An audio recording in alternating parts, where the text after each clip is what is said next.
Oke, baik rekan-rekan, karena waktu sudah menunjukkan pukul 10:03 ya, ini kita akan mulai untuk webinar pada pagi hari ini. Sebelumnya, Assalamualaikum warahmatullahi wabarakatuh.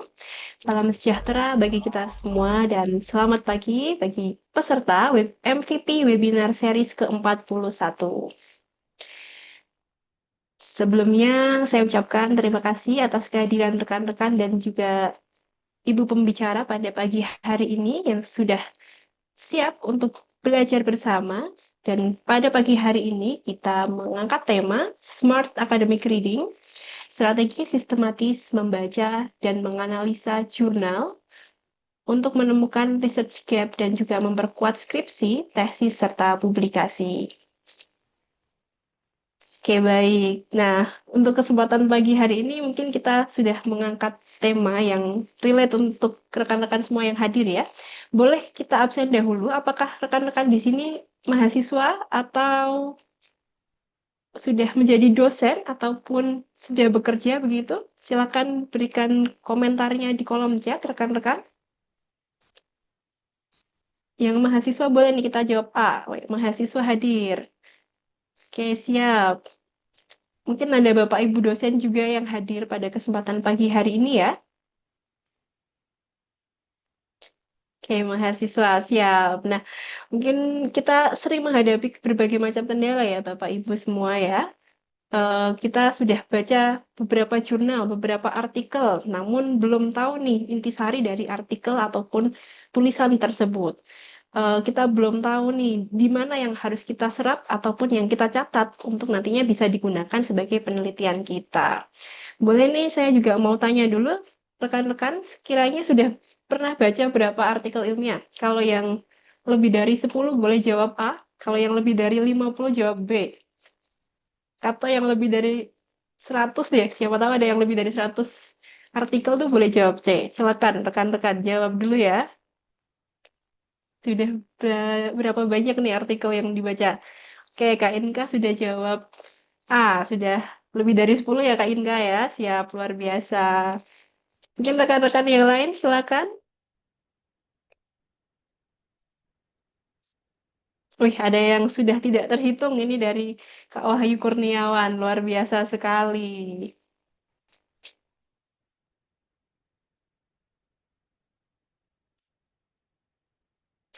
Oke, luar biasa. Ada yang tidak terhitung, ada yang masih di atas 10, ada yang mungkin sudah lebih dari 50 artikel telah dibaca untuk digunakan sebagai bahan skripsi, tesis, maupun penelitiannya. Nah, mungkin bagi rekan-rekan semuanya semakin banyak baca jurnal juga kadang justru semakin bingung begitu ya. Tenang, rekan-rekan semua tidak sendirian. Saya juga sering mengalami hal tersebut. Maka dari itu, Yayasan Miravisi Persada pada kesempatan pagi hari ini kita akan membedah strategi dari dua pembicara yang luar biasa terkait gimana sih cara membaca artikel ilmiah yang cepat, efektif, dan juga bisa segera digunakan untuk penelitian kita. Nah, baik Bapak Ibu, sebelumnya mohon maaf sekali saya sampaikan untuk Ibu Meda Ramawati yang harusnya memberikan opening speech pada pagi hari ini tidak dapat hadir, sehingga beliau hanya mengirimkan salam hormat dan juga terima kasih atas partisipasi dari rekan-rekan peserta MVP Webinar Series ke-41 begitu. Nah, selanjutnya rekan-rekan dan Bapak Ibu semua, mari kita abadikan momen pada pagi hari ini ya. Sebelum kita masuk ke sesi yang sudah ditunggu-tunggu, yaitu sesi pemateri, silakan Bapak Ibu dan peserta boleh open cam, boleh berikan senyum yang luar biasa pada pagi hari ini karena kita akan memasuki sesi foto bersama dahulu begitu. Ya, saya tunggu dulu nih. Wah, luar biasa nih. Boleh nih yang ada yang merapikan rambutnya dulu, KR Langga ya. Ada juga nih rekan-rekan. Ini Pak Wahyu masih di perjalanan ya Pak. Hati-hati di jalan begitu Pak Wahyu. Oke, siap. Ini rekan-rekan yang lain silakan open cam dahulu. Kita akan foto bersama ya.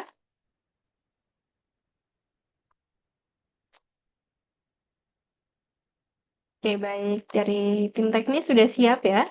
Saya akan menghitung untuk sesi foto bersamanya. Silakan berikan senyum yang paling baik gitu. Ya, untuk slide pertama akan saya hitung. Satu, dua, tiga.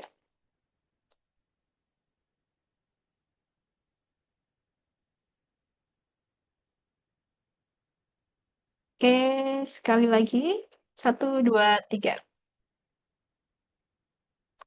Kemudian untuk slide kedua, silakan open cam.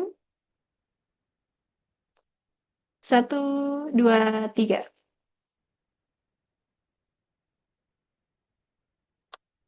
Selanjutnya slide ketiga.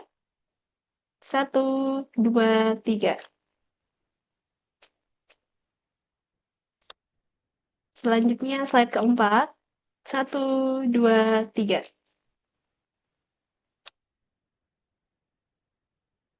Oke, boleh sekali lagi kita kasih jempolnya dahulu, Bapak Ibu, biar semangat pagi hari ini. Satu, dua, tiga.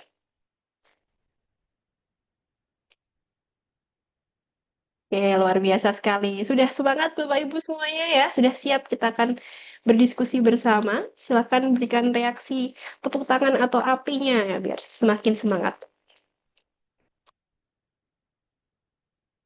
Oke, baik. Nah, langsung saja Bapak Ibu dan juga peserta MVP Webinar Series. Kita akan memasuki sesi yang pertama, yaitu sesi pembicara, sharing pembicara dari Dr. Rini Intansari Meilani, MPD. Izinkan saya memperkenalkan secara singkat terkait beliau ya. Beliau adalah dosen dari Universitas Pendidikan Indonesia pada bidang pendidikan manajemen perkantoran dengan kepakaran dalam bahasa Inggris bisnis. Beliau telah menyelesaikan pendidikan doktoral di Universitas Pendidikan Indonesia dan juga aktif sebagai reviewer jurnal internasional, editor in chief di beberapa jurnal ilmiah, serta trainer dalam berbagai program nasional seperti Digital Entrepreneurship dan Academy Government Transformation Academy. Nah, dengan pengalaman akademik dan juga profesional terkait jurnal ilmiah beliau, hari ini beliau akan membagikan strategi bagaimana membaca akademik yang lebih efektif dan terarah. Baik, Bapak Ibu semua, mari kita bersama-sama sambut Ibu Dr. Rini Intansari Meilani. Silakan Ibu. Baik, terima kasih Mbak Setia dan juga Bapak Ibu dan juga adik-adik mahasiswa yang ada di Zoom session ini ya. Alhamdulillah wa syukurillah kita bisa bertemu pagi ini dan semoga apa yang kita akan diskusikan dalam 30 menit ke depan ya Mbak Setia ya. Betul Ibu, 30 menit ke depan. Baik, semoga dalam 30 menit kita dapat memperoleh apa ya pembelajaran. Semoga apa yang akan saya sampaikan ini menjadi tambahan hasanah keilmuan bagi Bapak Ibu. Baik, izinkan saya untuk share screen ya. Silakan Ibu.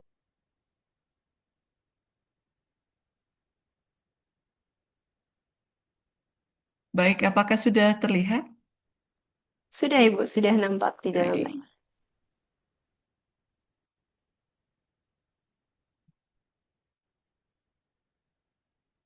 Baik, Bismillahirrahmanirrahim. Assalamualaikum warahmatullahi wabarakatuh. Robi srohli sodri, wa yassirli amri wahlul 'uqdatam min lisani yafqahu qawli. Baik, saya akan mengawali dengan mengucapkan terima kasih terlebih dahulu terhadap MVP ya yang sudah memberikan kesempatan pagi ini kita untuk sharing khususnya sekaitan dengan strategic academic reading. Tadi sudah disampaikan sedikit tentang saya oleh Mbak Setia. Nama saya Bu Rini Intansari Meilani. Saya sehari-hari adalah dosen di Fakultas Pendidikan Ekonomi dan Bisnis di Universitas Pendidikan Indonesia. Dan pagi ini kita akan sharing ya, karena saya yakin nih di sini juga ada dosen-dosen yang tentunya sudah banyak menulis artikel, tentu sudah lulus S1, S2, S3 gitu ya. Artinya pengalaman berinteraksi dengan perartikelan itu sudah banyak. Dan di sini juga saya melihat banyak mahasiswa, termasuk mahasiswa saya, yang nanti di akhir untuk yang S1 di akhir masa studi kalian itu kalian diwajibkan menulis artikel. Dan tentu berbasis pengalaman baik adik-adik sekarang walaupun mungkin belum di masa tersebut atau yang sudah di masa tersebut untuk menyelesaikan skripsinya ataupun juga artikelnya, itu kita seringkali mengalami beberapa hal yang, oh kayaknya baca artikel itu cukup apa ya, melelahkan gitu ya, dan akhirnya ujung-ujungnya cepet-cepet lari ke AI. Coba sebelum saya lebih lanjut, siapa yang di sini kayaknya agak males deh saya baca, bagusnya saya nanya ke AI aja. Boleh dong di apa dituliskan dulu di chat roomnya, di ya coba siapa yang biasanya langsung lari ke AI? Ada? Kayaknya saya malas baca gitu. Ah, aku gitu ya. Oke. Saya juga dulu seperti itu ya, Mas Arli ya. Oke. Mbak Inka betul ya. Saya juga waktu pas zaman S1, tapi kalau zaman saya S1 itu belum ada AI. Tapi kok kayaknya baca itu somehow burdensome banget gitu kan. Nah, sehingga itu jadi challenging gitu dan menurunkan motivasi juga gitu ya, karena tuntutan untuk menyelesaikan skripsi diminta segera, kemudian juga bahkan sebelum mencapai skripsi tuntutan dari dosen untuk membuat makalah dan tugas-tugas akhir juga bagaimanapun harus segera dilakukan. Kalau enggak kan kita nggak bisa mencapai nilai yang baik gitu ya. Nah, tumpukan-tumpukan tugas membaca itu saya rasakan pribadi waktu dulu sebagai mahasiswa itu eh, menjadi beban tertentu selama kita kuliah. Nah, hari ini kita akan bicara tentang strategi membaca dan menganalisis artikel jurnal secara sistematis. Kita akan coba ini sesuai dengan judul besarnya dari MVP ya, sebetulnya Smart Academic Reading. Ada nggak sih cara yang lebih cepat? Nah, semoga apa yang akan saya sajikan ini menjadi cara yang lebih cepat dan juga insightful buat bapak-bapak dan juga adik-adik mahasiswa yang ada di sini ya. Baik, ini adalah sebentar. Ini nggak bisa. Oke, sip. Ini adalah 4 hal utama yang akan saya share pagi ini. Pertama, kenapa harus baca akademik dan kenapa itu dianggap strategis gitu ya.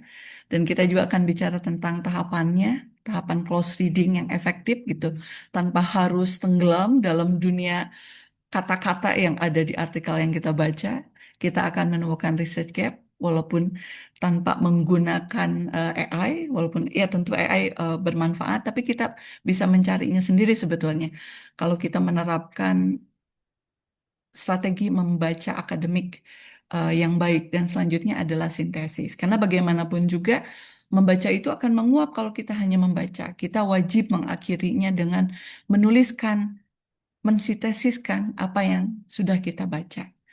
Baik, sebelum saya masuk ke slide selanjutnya eh, tentang academic reading, satu hal yang harus adik-adik khususnya kita semua pahami tentang membaca adalah setiap kegiatan membaca itu kita harus memiliki tujuan, disadari atau tidak. Ya, saya yakin dari para peserta yang ada di Zoom meeting ini, kita pernah membaca minimalnya ada cerpen, ada novel gitu kan. Kira-kira kalau misalkan kita membaca novel atau cerpen misalkan atau misalkan kalau di webtoon gitu ya kita baca juga gitu atau yang dari website banyak sekali itu apa novel-novel yang online itu kira-kira kita tujuannya apa sih gitu? Ada nggak yang mau sharing? Kira-kira tujuannya apa sih? Secara umum kita itu tujuan membaca itu kan untuk mencari pleasure gitu ya. Reading for pleasure. Disadari atau tidak kita membaca karya-karya sastra tersebut itu adalah untuk mencari kesenangan gitu kan ya, membuat hati terhibur. Kalau yang kita baca komik bahkan kita bisa tertawa gitu. Sama halnya dengan bacaan-bacaan yang lain. Setiap kegiatan pembaca itu harus diawali dengan tujuan gitu. Kalau kita ingin mencari informasi, ya kita harus ada tujuan bahwa saya pengen tahu sesuatu deh. Ya disadari atau tidak ketika kita misalkan ada di beranda kita masuk detik.com, kita baca, kita pengen tahu karena kita tertarik dengan judul tertentu. Dalam benak kita, dalam kognitif sistem kita itu kita ada tujuan yang kita eksplisitkan atau tidak. Tujuannya adalah karena saya ingin tahu lebih lanjut tentang apa yang saya baca. Nah, demikian juga dengan membaca akademik. membaca akademik ini memang dikhususkan di dunia akademik, khususnya adalah bagi kita yang ada di dunia akademik. Adik-adik misalnya yang sedang menyelesaikan studi S1-nya atau mungkin yang lebih tinggi menyelesaikan di S2, S3 dan juga Bapak Ibu dosen ya termasuk saya pribadi, kita membaca akademik karena kita memang di dunia akademik. Artinya kita membaca itu memang salah satunya adalah untuk menambah ilmu kita sebagai scholar, sebagai akademisi, bahwa kita itu sekolah itu atau berkuliah itu ujung-ujungnya ya memang biar jadi pinter gitu. Nah, kalau begitu kenapa membaca akademik ini menjadi begitu strategis untuk kita? Karena kalau misalkan seandainya kita membacanya tidak menggunakan strategi yang ada adalah kita merasakan bahwa dunia akademik itu hanya jadi burdensome gitu, hanya menjadi beban tertentu gitu yang bukan membuat kita berkembang sebagai akademisi, tapi malah mendemotivasi kita, membuat rasanya dunia akademik ini melelahkan gitu. Nah, kalau misalkan adik-adik dan para peserta di sini perhatikan, ada minimalnya tiga ya, karena masih banyak sekali kegiatan membaca akademik. Yang pertama itu adalah membaca reaktif. Nah, ini biasanya adalah hal yang biasa kita lakukan. Minimalnya saya bisa contohkan. Seringkali ketika kita membaca itu ya kita baca aja gitu kan dari awal sampai ujung gitu kan dan baru nyampe ke judul, masuk ke abstrak, rasanya udah mulai menggap-menggap. Masuk ke pendahuluan atau introduction, semakin menggap-menggap. Terus, semakin rasanya beban dan semakin kita membaca ke bawah itu, kita itu kayak eh, bukan terbuai ya, tapi kita merasa lost ya, tersesat di dalam teks sampai ketika udah masuk ke halaman selanjutnya, bahkan ini belum selesai, baru masuk ke halaman selanjutnya kita seringkali tadi tuh baca apa ya? Kayak nggak bersisa gitu ya dalam benak kita itu. Ketika belum selesai aja, ketika aduh kayaknya udah deh ini selesai sampai di sini dulu. Kita bahkan rasanya nggak ada sisanya gitu di di pemahaman kita, di kognitif sistem kita tuh kayak nggak ada yang nyangkut sama sekali gitu. Ya karena apa? Karena kalau kita membaca semua teks dari awal ke akhir tanpa tujuan itu pasti nggak efisien gitu, nggak produktif. Kita cuman membuang energi iya, membuang waktu iya gitu, tanpa ada hasilnya. Yang di sebelah kanan ini ada membaca dengan AI. Dengan AI ini memang paling cepat banget gitu. Saya pribadi juga em, menggunakan AI untuk mengetahui atau jalur patasnya. Tapi seperti yang apa ya? Bukan isu, tapi kenyataan yang berkembang saat ini, ternyata pemanfaatan AI itu juga tidak selamanya membantu kita. Kenapa? Karena hasil dari generate-nya AI itu seringkali misleading juga. Artinya memang AI ini tidak bisa digunakan sebagai bantuan utama gitu, hanya sebagai asisten kita saja. Karena kita lah yang menjadi scholar, artinya kita lah yang harus menjadi pelaku utama dalam meningkatkan kapasitas kognitif kita, pemahaman kita. Salah satunya adalah dengan membaca strategis, membaca akademik secara strategis. Kenapa? Karena kalau membaca dengan strategis itu kita insya Allah walaupun membutuhkan praktis, tapi kita akan membaca lebih cepat nanti ujungnya. Kita tidak akan lagi melihat membaca sebagai sebuah beban ya, insya Allah semoga. Baik, kalau kita merujuk pada tiga level membaca akademik, karena memang ada levelnya, ini minimalnya ada tiga. Ini yang saya kutip itu dari Bloom tahun 56 ya. Eh, ada di Anderson dengan Cradwell di tahun 2001. Ada tiga. Yang pertama itu adalah level literal saja kalau membaca akademik. Literal itu adalah kita memahami isi teks, argumen utama, metodologi temuan, dan kesimpulan. Tapi itu cuma untuk memahami saja gitu. Yang kedua di level inferensial, kita mulai menganalisis. Kita menghubungkan antar teks. Bisa antar teks dalam satu teks, ataupun juga antar teks dengan artikel yang berbeda. Kita bandingkan temuannya, kita lihat polanya, kita lihat kontradiksinya, kita sudah pada tahapan analisis kalau di level kedua. Di level ketiga ini sebetulnya adalah ujungnya gitu ya, gongnya dari kegiatan academic reading. Kalau sudah jadi, ini adik-adik ini bisa mencapai higher order thinking. Kenapa? Karena kita tidak lagi membaca akademik hanya untuk memahami teks sendiri, ataupun juga memahami teks untuk menginfer dengan membandingkan beberapa teks, tapi kita sudah mampu mengkritisi apa yang ada di dalam teks. Ini sebetulnya adalah tujuan utama dari kegiatan membaca akademik. Ya. Nah, ini adalah tahapan-tahapannya. Eh, Kalau misalkan dibahas, ini saya khawatirnya tidak menempel, jadi izinkan saya akan share hal yang lain ke Bapak, Ibu, dan para peserta yang hadir. Saya akan share satu artikel yang baru saja, ya setengah jam sebelum sesi ini dimulai. Ini sudah terlihat, Mbak Setia? Apakah sudah Sudah, Ibu, terlihat? sudah Sudah terlihat. ya? Baik. Kita akan langsung cobakan saja ya. Apa sih yang strategi apa sih smart reading strategis gitu ya? Academic reading yang akan kita pelajari pagi ini. Jadi eh, kalau biasanya adik-adik nih secara umumnya yang saya perhatikan kalau membaca itu kan langsung dari judul langsung ke dalam gitu ya. Langsung masuk abstrak terus disusulin satu per satu. Itu biasanya memang melelahkan. Lalu sebetulnya apa sih yang harus kita lakukan agar kita memiliki strategi yang kita bisa baca cepat, kita bisa memahami apa dari isi utama dari artikel yang kita baca dan ada oleh-olehnya gitu ya. Jadi yang pertama harus dilakukan seperti yang tadi saya sampaikan itu adalah kita setting question dulu, kita setting goals dulu dalam benak kita. Kalau untuk memperoleh artikel ini, saya yakin adik-adik juga ya, apalagi dosen sudah tahu. Saya memperoleh artikel ini tadi saya ketik di Taylor and Francis, saya ketik work-life balance, dan ini adalah artikel pertama yang muncul di web page saya. Langsung saya download untuk latihan pagi ini. Jadi kita langsung cobakan saja. Yang pertama harus dilakukan adalah start with a questions in mind. Kita ketika memperoleh satu bacaan, apapun bentuknya ya sebetulnya. Untuk buku dan lain-lain juga pada dasarnya mirip-mirip aja. Yang akan kita cobakan adalah artikel jurnal. Ketika kita sudah mendapatkan artikelnya, wah ini kayaknya artikelnya menarik nih dan berkaitan dengan makalah saya, berkaitan dengan skripsi saya, tesis saya atau artikel yang sedang saya tulis. Selalu terapkan di dalam benak kita itu atau masukkan ke dalam benak kita itu satu pertanyaan saja, nggak usah banyak-banyak dulu. What is this article about? Ini artikelnya tentang apa sih gitu?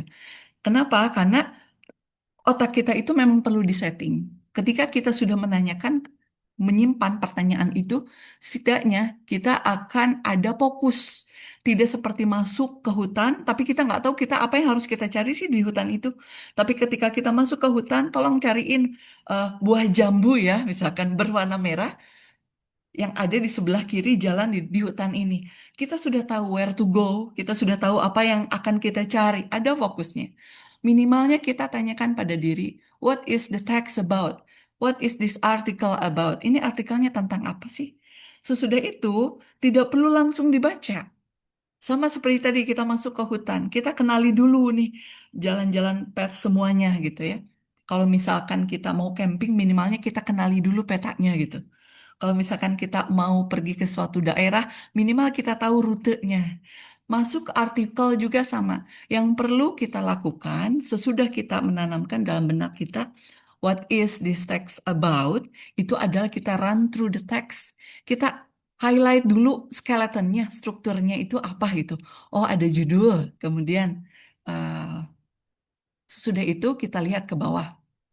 Ada tadi dari judul ada detail penulisnya kita lihat oh ada tahun 2020 oke. Kemudian kita lihat lagi ke bawah eh, oke ada judul ada abstrak ada keywords ada introduction kita lihat oh ternyata di sini ada kajian literaturnya dilihat saja dulu tanpa harus lebih didalami tentang apa kita cukup meng-highlight sub-subsection yang ada di artikel ini. Ada bahasan tentang well-being, oke?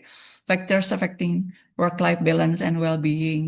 Selanjutnya juga, oh ini masih di bagian literatur reviewnya, ada pembahasan tentang beberapa hal sekaitan dengan work-life balance. Kemudian kita masuk, oh ada metode. Oh, ketika kita melihat ada metode dan analisis, saya yakin bahkan di level S1 sudah tahu bahwa oh ini kemungkinan besar adalah research base ya, artikelnya berbasis penelitian. Oke, kemudian ada semakin jelas ternyata ada background dari universitasnya, survei respondennya, ada operationalization atau variable operations ya kalau yang kuantitatif. Kemudian juga bagaimana datanya dianalisis. Kita terus aja ke bawah, jangan dulu membaca detail. Ada bahasan tentang hasilnya, kemudian oke, ada beberapa gambar hasil dari penelitian yang disajikan, kemudian pembahasannya, oke, kemudian terus kita run through the text, kita lihat cukup dengan eh, sub sub judul yang ada di artikel ini sambil melihat, merasakan secara psikologis tampilan, struktur, dan juga isi garis besar isi dari si artikel. Ada discussion and conclusion, ada key findings ini. Oh, oke, berarti saya akan memperoleh key findings nih dengan mudah. Selanjutnya ada implication and recommendations dan ada limitations. Selanjutnya ada future research and practice. Nah, kalau ada ketemu artikel yang ada future research and practice ini harus berbahagia. Kenapa? Karena biasanya di dalamnya ada gap nih. Gap itu kan jadi salah satu fokus kita pagi ini juga ya. Oke kan, kemudian lanjut dengan ada notes on contributors dan lain-lain sampai ke referensi. Apakah ada lampiran? Tidak. Jadi ternyata dia berakhir di referensi. Jadi itu adalah hal yang kedua yang perlu dilakukan oleh kita sebagai pembaca akademik.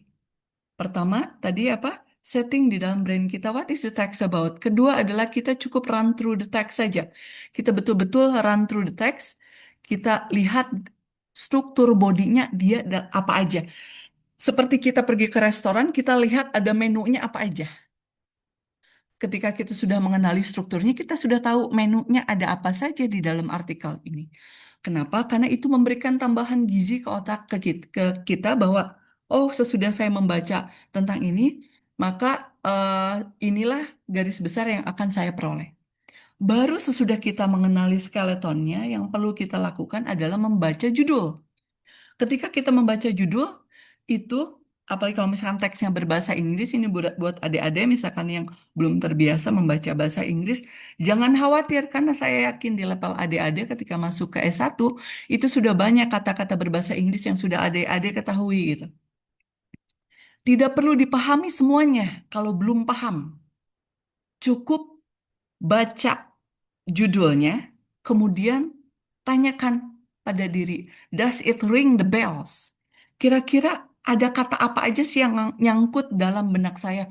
Oh, work pastilah udah tahu ya. Apalagi work-life balance kayaknya Gen Z sekarang sudah paham lah ya dengan work-life balance gitu. Kemudian ada well-being, ada graduate, minimalnya ada students.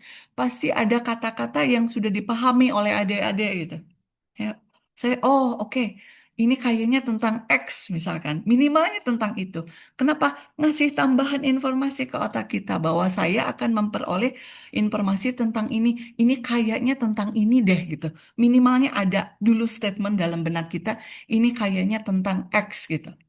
Selanjutnya, kita masuk ke yang lebih kompleks, yaitu abstrak. Pertanyaannya, bolehkah saya melihat hal yang lain, misalkan seperti jurnalnya dari apa? Itu boleh, sangat boleh, bahkan harus gitu ya. Tapi saat ini kita akan masuk dulu ke abstrak. Abstrak ini, kalau saya boleh sarankan, wajib dibaca dengan pemahaman. Tadi kalau misalkan adik-adik melihat di slide sebelumnya kan ada level 3 kritisi. Apakah kritisi itu mengkritisi atau berpikir kritis gitu ya tentang sebuah teks itu bisa dilakukan di tahapan ini? Sangat bisa. Sangat bisa. Ketika kita membaca abstrak, guide fokus kita, kan kita tadi di awal sudah menancapkan di dalam benak kita, ini teksnya tentang apa sih? What will I get of this article gitu kan? Apa yang akan saya peroleh? Kita baca, Sebaik mungkin. Kenapa? Kan abstrak itu kayak ya diabstraksi gitu. Inti utama dari si artikel. Ada yang lengkap, ada yang kurang lengkap gitu. Tapi secara umum kalau artikelnya dari jurnal yang bereputasi, apalagi yang terindeks Scopus, WOS, itu abstraknya sangat bergizi. Bahkan banyak sekali pembaca akademik yang hanya dengan membaca abstraknya sudah, dan dia membandingkan dengan abstrak di artikel lain. Itu sudah bisa dilakukan gitu. Bahkan hanya dengan membaca abstrak pada dasarnya kita sudah bisa menjawab pertanyaan yang tadi. What is the text about? What is this article about? Itu sudah terbaca di abstrak. Makanya kalau saya boleh sarankan abstrak ini baca dengan baik dan pahami dengan baik.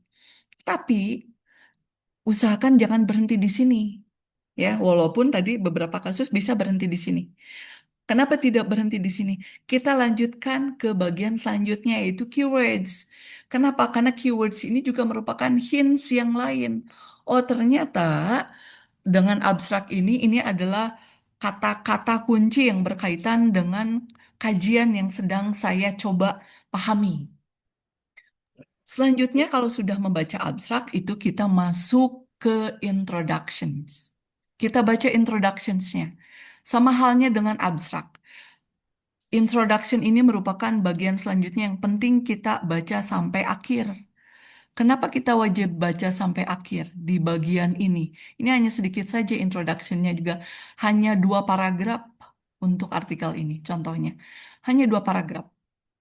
Kenapa? Karena inti dari setiap artikel itu, satu, ada di judul, dua, ada di abstrak, tiga, ada di introductions. Di introduction ini kita akan mengetahui garis besarnya dari artikel ini. Kenapa ditulis? Backgroundnya apa? Alasannya apa? Konsep utamanya apa? Tujuan penulisannya apa gitu. Bahkan seringkali di introduction ini juga ada gap penelitian yang ingin diisi oleh si peneliti, termasuk novelty di dalamnya sebagai jawaban terhadap gap yang biasanya suka membuat bingung para peneliti dan para penulis gitu ya. Harus mencari gap. Apa sih yang belum diteliti? Terus kebaruannya nanti apa gitu. Itu biasanya seringkali terjawab di introductions. Kalau artikelnya bagus tentu. Kalau sudah membaca abstrak dan introduction, selanjutnya jangan dulu menyelami isi yang panjang ini. Karena bagaimanapun juga, artikel ini kan ada 27 halaman. Jangan membebani dulu, membebani diri. Kita langsung aja masuk ke bagian terakhir, yaitu bagian ini. Kita masuk ke conclusion. Di sini kebetulan conclusionnya cukup panjang. Karena dia digabung dengan discussions. Kita langsung masuk ke bagian ini sesudah introductions. Kenapa? Karena pada dasarnya di conclusion itu kita akan menemukan apa yang sudah disampaikan di introductions. Apa yang sudah disampaikan di abstrak. Jadi kalau misalkan kita taunya tadi satu, kita masih bertanya di abstrak. Namanya juga abstrak ya, agak-agak abstrak gitu. Kemudian dikonfirmasi di introduction. Dikonfirmasi ulang lagi tentang isi si artikel ini di conclusion lebih detail. Kalau di abstrak itu hanya key points-nya saja, tapi di conclusions kita seringkali juga akan menemukan yang lebih bergizinya. Contohnya di artikel ini kita akan langsung disajikan dengan key findings. Key findings ini sebetulnya highlight-nya sudah ada di abstrak dan juga ada di highlight di introduction dalam tujuan dari penelitiannya, tujuan dari si artikel. Ini ada langsung kita key findings-nya. Bahkan sampai ke implication and recommendation termasuk juga limitation dan future research and practice yang seringkali juga ada di dalam abstrak. Sebetulnya Bapak Ibu dan juga adik-adik mahasiswa, dengan membaca tiga itu kita sebetulnya sudah cukup. Tanpa harus membaca 27, itu sudah cukup sebetulnya. Ya, sudah cukup. Makanya usahakan bacalah artikel-artikel dari jurnal yang terreputasi, dari jurnal yang bereputasi, apalagi bereputasi yang tadi Scopus dengan Moose. Karena biasanya kita hanya dengan membaca judul, kemudian abstract, introduction, dengan conclusion, kita sudah tahu pada dasarnya artikelnya itu tentang apa. Baru jika seandainya kita masih penasaran ya, kita masih penasaran sebagai akademisi, sebagai mahasiswa, sebagai pembelajar. Kita pengen lebih lanjut tahu tentang teori-teori, tentang konsep-konsep yang dipakai oleh si peneliti itu, bagaimana mereka melakukan penelitiannya gitu. Hasil-hasil intinya seperti apa, baru kita baca bagian-bagian selanjutnya. Mulai dari literature review-nya, sampai ke metodologi dan hasilnya yang tadi disajikan dalam bentuk beragam sajian ya. Chart, pie chart dan lain-lain. Itu baru dilakukan. Tapi trust me, kalau Bapak Ibu mengikuti, adik-adik mengikuti, yang itu akan lebih mempercepat jalan kita untuk memahami apa yang sedang kita baca. Isi artikelnya itu tentang apa, ya. Kalau abstrak doang cukup, go ahead, langsung. Karena memang setiap pembaca itu tujuannya berbeda. Fokusnya itu beda-beda, ya. Ada yang dengan abstrak saja sudah cukup, ada yang kita ditambahkan introduction dan conclusion. Tapi kalau ingin mendapatkan holistik, setidaknya pada tahapan umumnya itu baca cukup dengan judul abstract introduction dan conclusion itu sudah cukup. Bahkan hanya dengan membaca 4 bagian inti itu kita bisa mencari eh, gap juga yang bisa kita lanjutkan di penelitian kita, dan kita bisa berikan novelty berupa jawaban terhadap gap yang disajikan oleh peneliti di tulisan mereka, bahwa ini loh yang belum saya teliti gitu, ya. Itu bisa. Nah, di bacaan selanjutnya, kan itu kita baru baru sekali ya kita membacanya tadi ya. Kita baca judul, abstrak, intro, conclusion 1 kali. Secara umum sebagai pembelajar bahasa asing, artinya kan kita orang Indonesia, bahasa Inggris bukan bahasa pertama kita. Itu diperlukan memang baca yang selanjutnya. Di uang baca selanjutnya itu kita tujuannya adalah untuk memperdalam, kita baca lagi dari abstrak, kita highlight. Kita mulai ini di sini mengidentifikasi klaim-klaim utama penulis. Mulai di sini kita kalau ada istilah-istilah yang kita tidak pahami ya kita garis bawahi, kita pakai stabiloin gitu ya, kita pakai notes-notes di samping, kita juga mulai itu di situ meng-highlight, kita buat notes, kita tulis di sini di samping-samping artikel ini. Makanya kalau saya pribadi ya bukan tidak mencintai paperless, tapi saya pribadi saya ngeprint, tapi tentunya artikel-artikel pilihan yang saya rasa saya tertarik untuk membacanya lebih lanjut, saya tulis di sini.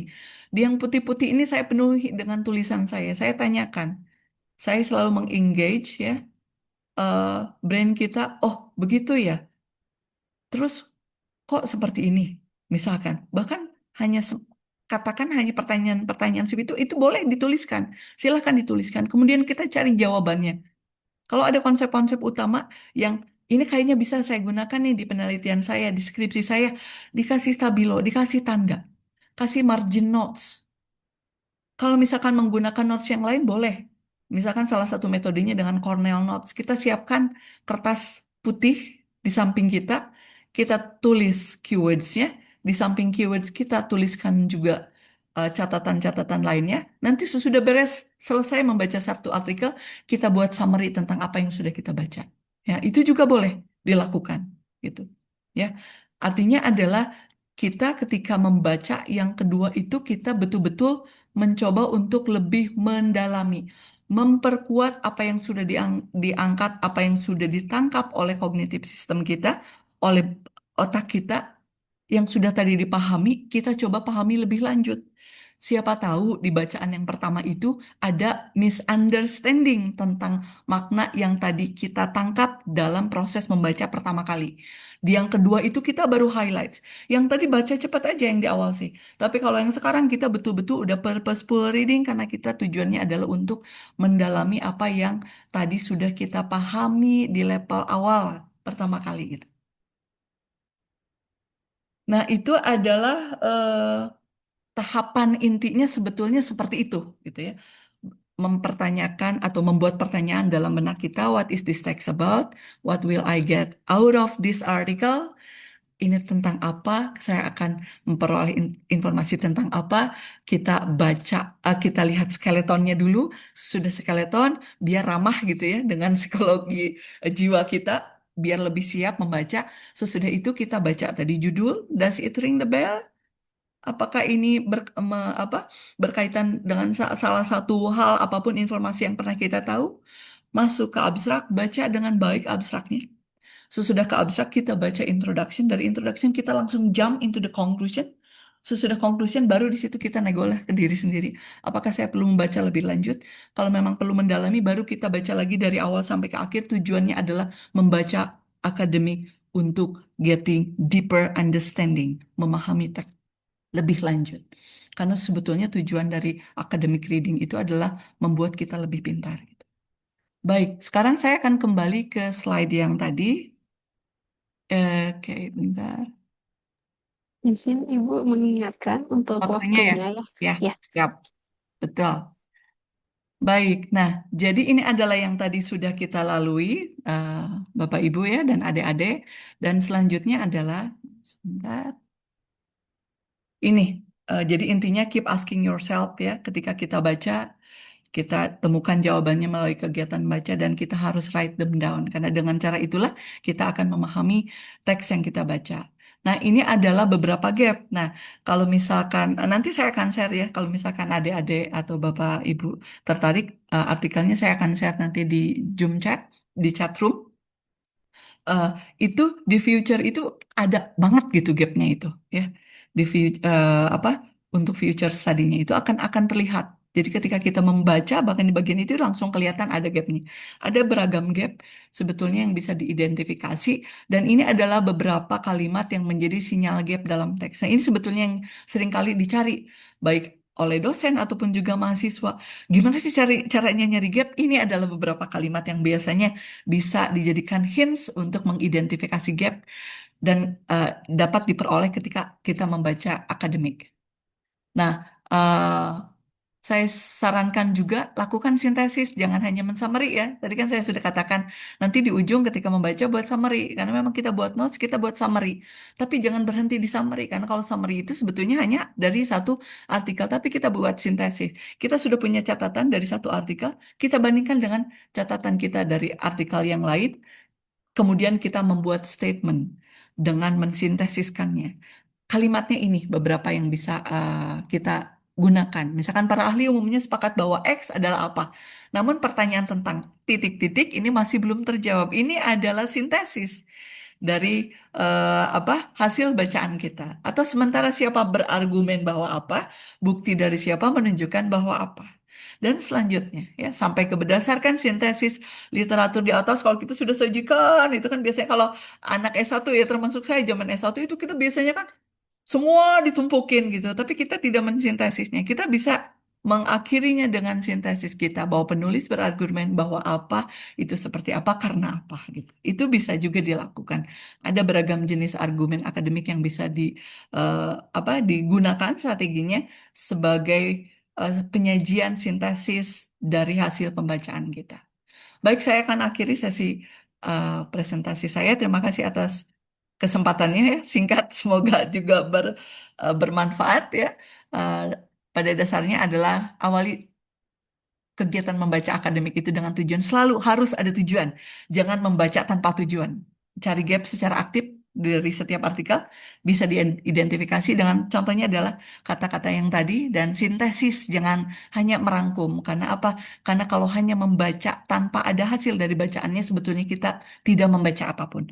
Selalu akhiri kegiatan membaca akademiknya dengan tulisan.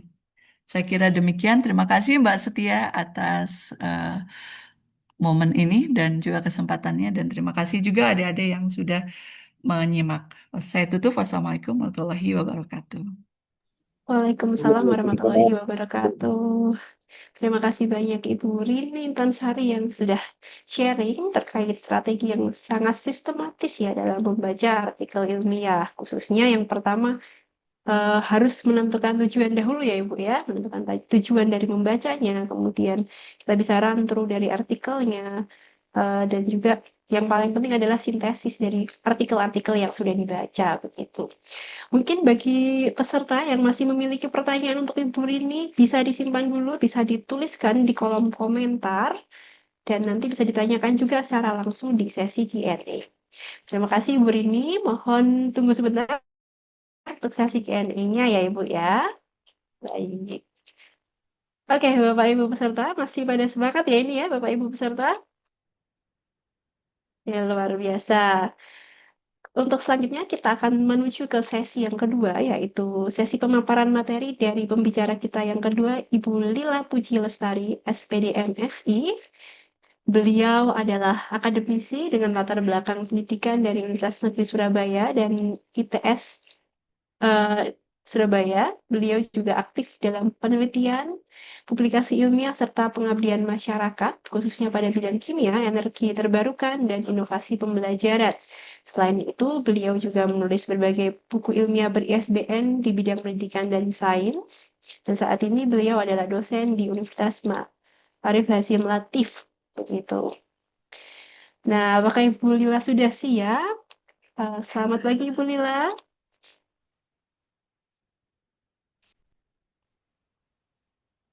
Baik, terima kasih Mbak moderator yang selalu setia mendampingi saat MPV mengadakan webinar. Dan tak terasa kita memasuki webinar yang ke-41. Jadi sungguh luar biasa sudah mencapai banyak sekali ya webinar yang sudah diselenggarakan. Baik, perkenalkan saya Lila Puji Lestari dari Universitas Ma'arif Hasim Latif Sidoarjo dan saya mengucapkan terima kasih atas kepercayaan yang diberikan kepada saya dan institusi untuk membersamai para Bapak Ibu dosen berbagi ilmu dan adik-adik mahasiswa pada hari Sabtu ini yang mungkin harusnya bersantai-santai tapi kita membahas sebuah smart reading dan ini tentunya sungguh luar biasa kita tetap meluangkan waktu untuk terus membaca seperti narasumber yang pertama Ibu Rini tadi. Salam kenal Ibu Rini dari saya dari Sidoarjo, Jawa Timur dan Ibu dari Bandung. Mudah-mudahan eh, bisa memberikan manfaat terkait dengan materi yang akan saya sampaikan. Baik, izinkan saya Mbak Setia untuk share screen. Dan pada pagi hari ini menjelang siang, tadi sudah disampaikan pembuka oleh Ibu Rini, saya hanya melanjutkan hal-hal apa saja yang harus dipersiapkan, tips-tipsnya untuk pencarian hari Sekjen.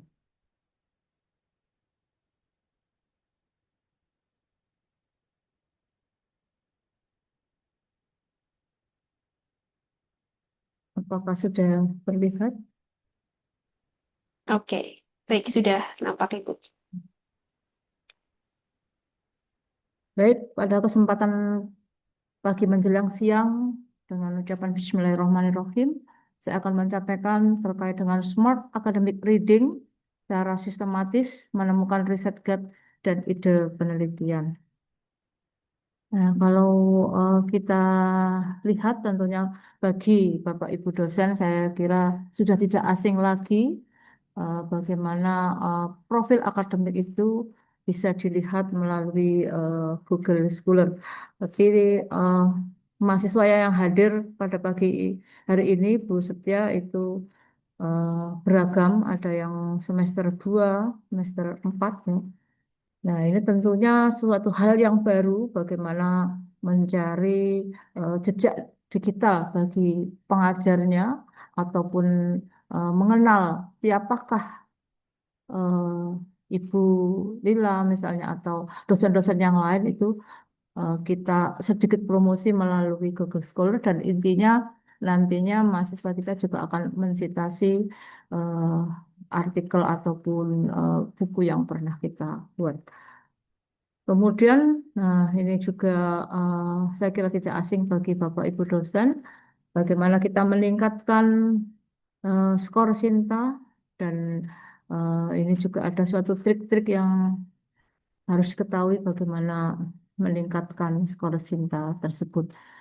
Dan yang saya alami, eh, bagaimana eh, tidak promosi tetapi ada sebuah peningkatan di 2 tahun, ya itu peningkatan yang luar biasa hingga sampai eh, cinta di perguruan tinggi itu saya berada pada posisi yang pertama. Nah, itu bagaimana trik-triknya tentunya walaupun saya termasuk dosen baru di Prodi Teknik Mesin. Nah, itu mungkin tidak promosi, tapi kita hanya berbagi ilmu, sharing ilmu. Jadi bagaimana Sinta kita atau skor Sinta itu bisa naik. Selanjutnya, nah kalau Bapak Ibu dosen dan juga adik-adik mahasiswa dalam pencarian artikel yang bereputasi, kita bisa melalui Scopus tentunya, dan ini adalah suatu tren akademik yang memang diharapkan untuk bisa publikasi di jurnal bereputasi internasional, dan tentunya tidak mudah juga untuk masuk ke dalam jurnal internasional tersebut. Jadi perlu memang saya menyampaikan ke adik-adik, kita mulai dari tingkat yang membiasakan mereka untuk membaca, menulis dengan publikasi minimal di jurnal nasional, dan itu menjadi sebuah keharusan bagi adik-adik mahasiswa yang nantinya ini kalau di tempat saya kalau sebelum yudisium itu harus sudah submit, dibuktikan dengan bukti submit dan bisa eh, lolos untuk proses yudisiumnya dengan publikasi di minimal Sinta 4. Dan kami juga apabila adik-adik bisa mencapai Sinta 2 itu akan terbebas dari bidang tugas akhirnya. Jadi ini suatu capaian yang luar biasa sehingga kita harus memulai dari awal untuk proses penulisan ini. Dalam proses penulisan ini kita mulai bagaimana menulis yang baik, bagaimana mencari ide yang baik, dan tentunya bagaimana mencari keterbaruan dengan mengikuti webinar pagi ini. Kemudian ada juga ini ada ORCID, dan sekarang kita masuklah pada sesi yang sebenarnya. Tadi pada pembuka Ibu moderator sudah menyampaikan. Nah, kira-kira adik-adik ini yang menjelang ya, menjelang proses penulisan ya, tugas akhir itu tentunya diharapkan sudah membaca ataupun bahkan sebelum tugas akhir. Hanya sekedar kita membuat proposal tugas akhir, tentunya kita juga harus mempertanggungjawabkan apa yang kita tulis tersebut melalui pencarian artikel dengan banyak-banyak membaca jurnal.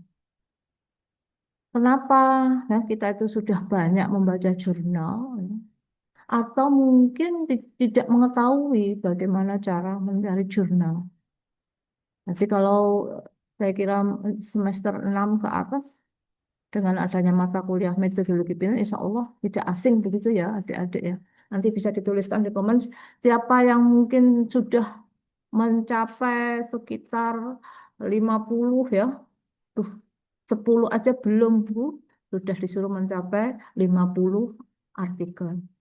Nah, ternyata ada beberapa cara yang mudah untuk mendapatkan eh, artikel jurnal yang mulai terakreditasi nasional ataupun internasional, asalkan kita tahu caranya.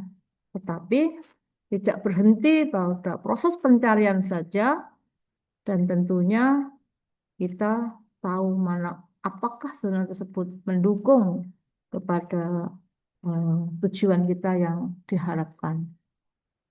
Nah, kemudian ternyata setelah membaca berbagai jurnal itu ya, kalau kita eh,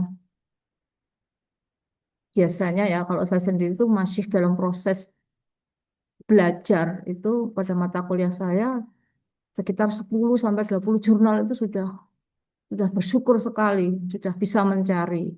Nah, setelah mencari bagaimana, nah itu nanti kita lanjutkan di proses berikutnya. Nah, pertama mereka memang tidak tahu ya jurnal mana yang penting ya, dan tidak juga bisa mencari riset gap itu yang di mana.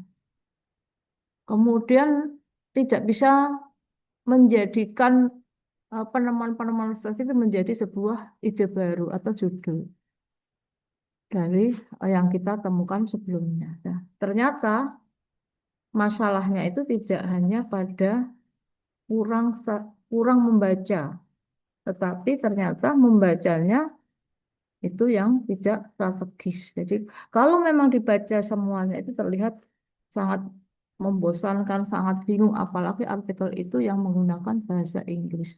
Sehingga kita perlu mencari eh, hal-hal yang harus kita berikan tabel mungkin ya. Nanti ada di slide berikutnya bagaimana membaca artikel itu langsung mengena dan secara strategis itu. Maksudnya seperti apa kita ikuti slide berikutnya. Nah, ternyata hal-hal tersebut yang seperti saya sampaikan tadi itu bukan masalah yang terjadi pada diri Anda sendiri. Ternyata sebagian besar ya, saya hanya mengambil sampel atau populasi di mahasiswa saya. Sebagian besar mahasiswa itu membacanya linear dan fokusnya detail dan tidak membandingkan. Akibatnya apa? Sulit untuk menemukan riset gap dan bingung menentukan arah penelitian. Jadi tenang saja, itu tidak terjadi pada Anda saja, tapi mungkin sebagian besar mahasiswa itu juga mengalami hal yang sama. Nah, solusinya bagaimana? Yaitu mengubah cara membaca. Nah, jadi tidak hanya menambah jumlah jurnal. Nah, itu baik untuk pertemuan pagi hari ini.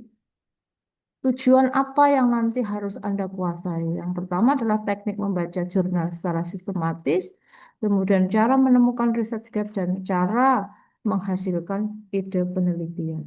Nah, kebetulan acara pagi hari ini sungguh luar biasa dengan tema besar yaitu smart reading.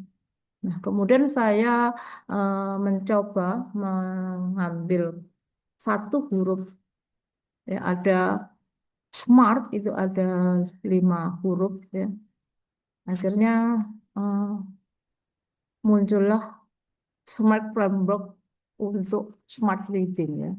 Jadi ada skimming, ada mapping, ada analyzing, relating, and translating. Jadi skimming itu membaca yang terarah. Kemudian nanti mapping informasi dari artikel jurnal yang kita dapatkan, kemudian menganalisis critical point, jadi poin-poin yang penting, dan menghubungkan antara artikel satu dengan artikel yang lain yang saling berkaitan.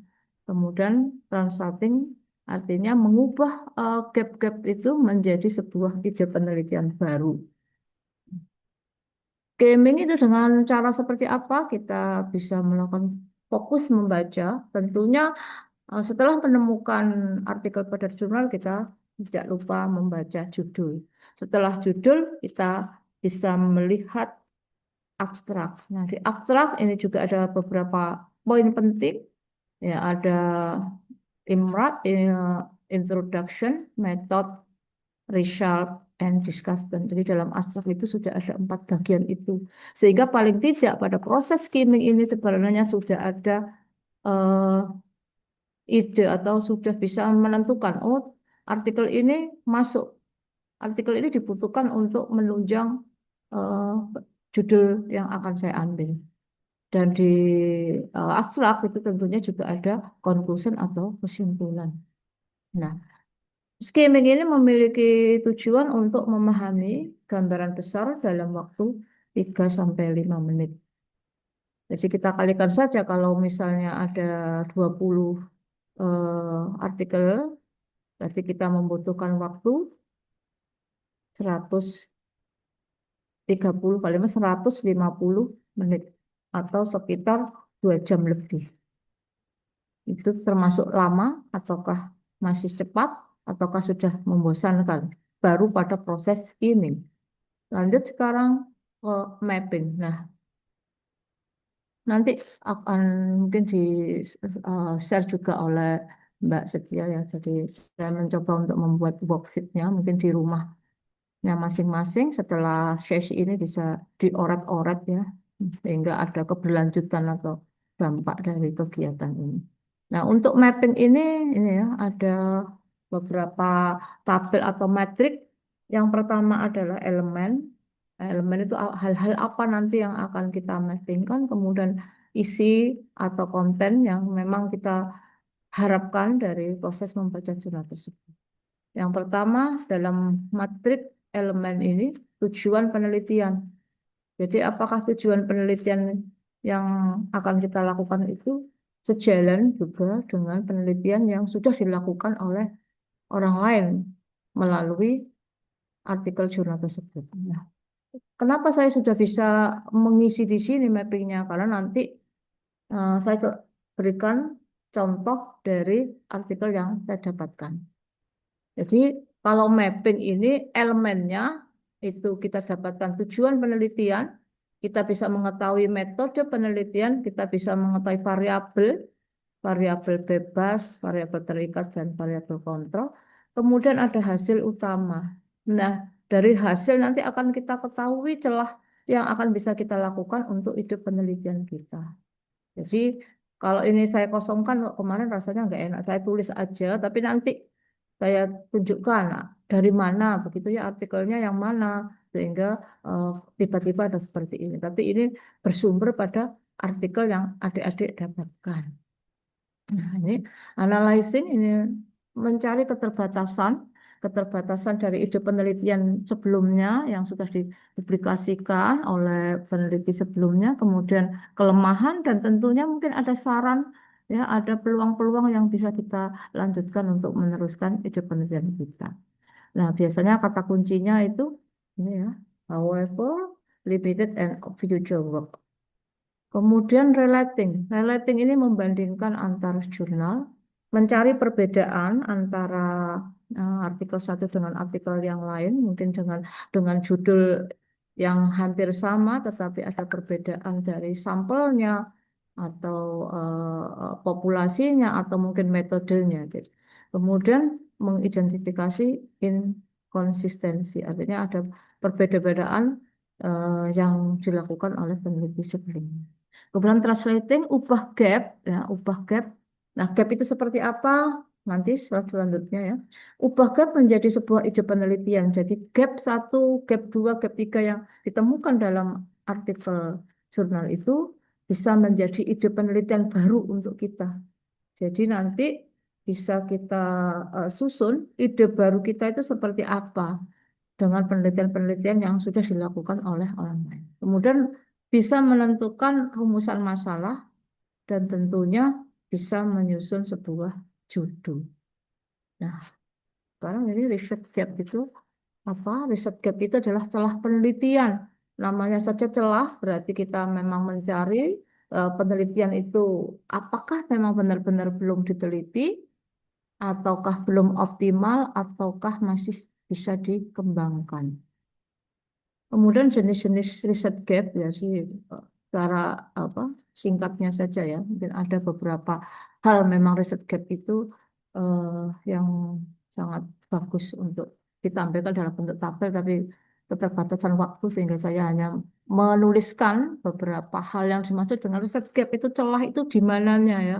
Nah ini ada mungkin metode ya berbeda metode satu dengan metode yang lain. Satunya mungkin menggunakan metode apa? Kalau saya orang kimia itu metode eh, dengan reaksi kimia gitu. Kemudian satunya dengan metode pemanasan. Nah, ini hasilnya seperti apa? Nah, itu juga sebuah eh, perbedaan. Kemudian variabel tadi, kemudian kondisi, mungkin kondisi yang dilakukan di tempat A menggunakan pemanasan yang sangat tinggi ya.